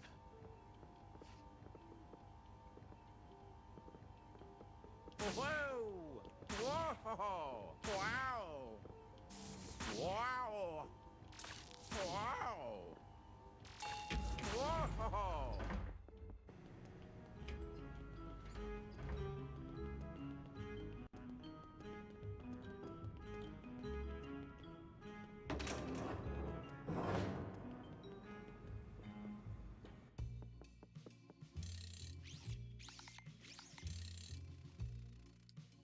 Ah.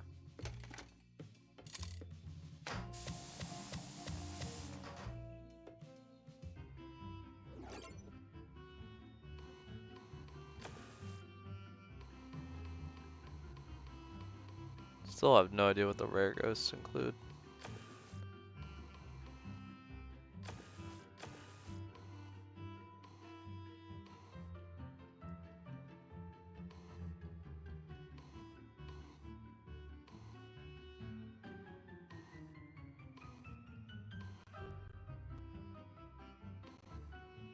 Captain Fishhook. Fishhook? Fishhook. And Johnny Deepend. His name is Johnny Deepend. You've got to be kidding me.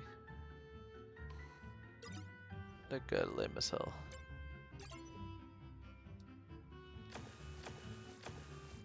I'm missing only one from Basement 4-1. I wonder where it is. Most of the things I seem to be missing just 3 or 2.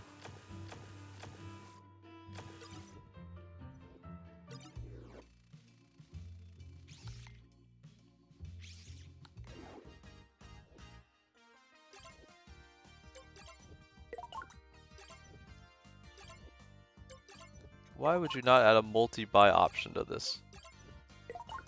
It's just basic, it's common sense. Why would you not add a multi-buy option? Why do I have to go through this one by one?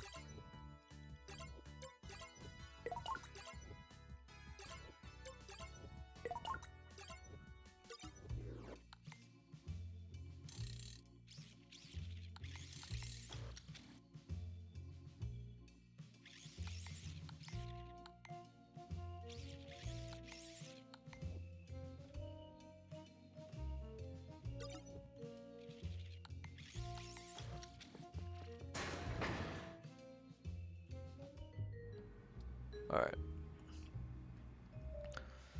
That'll do it for today's stream. Thank you for tuning in. Thank you for listening to me talk about Christian Camp. Thank you for the 2 Prime subs today. Greatly appreciate it. So, I will see you again next time. Bye.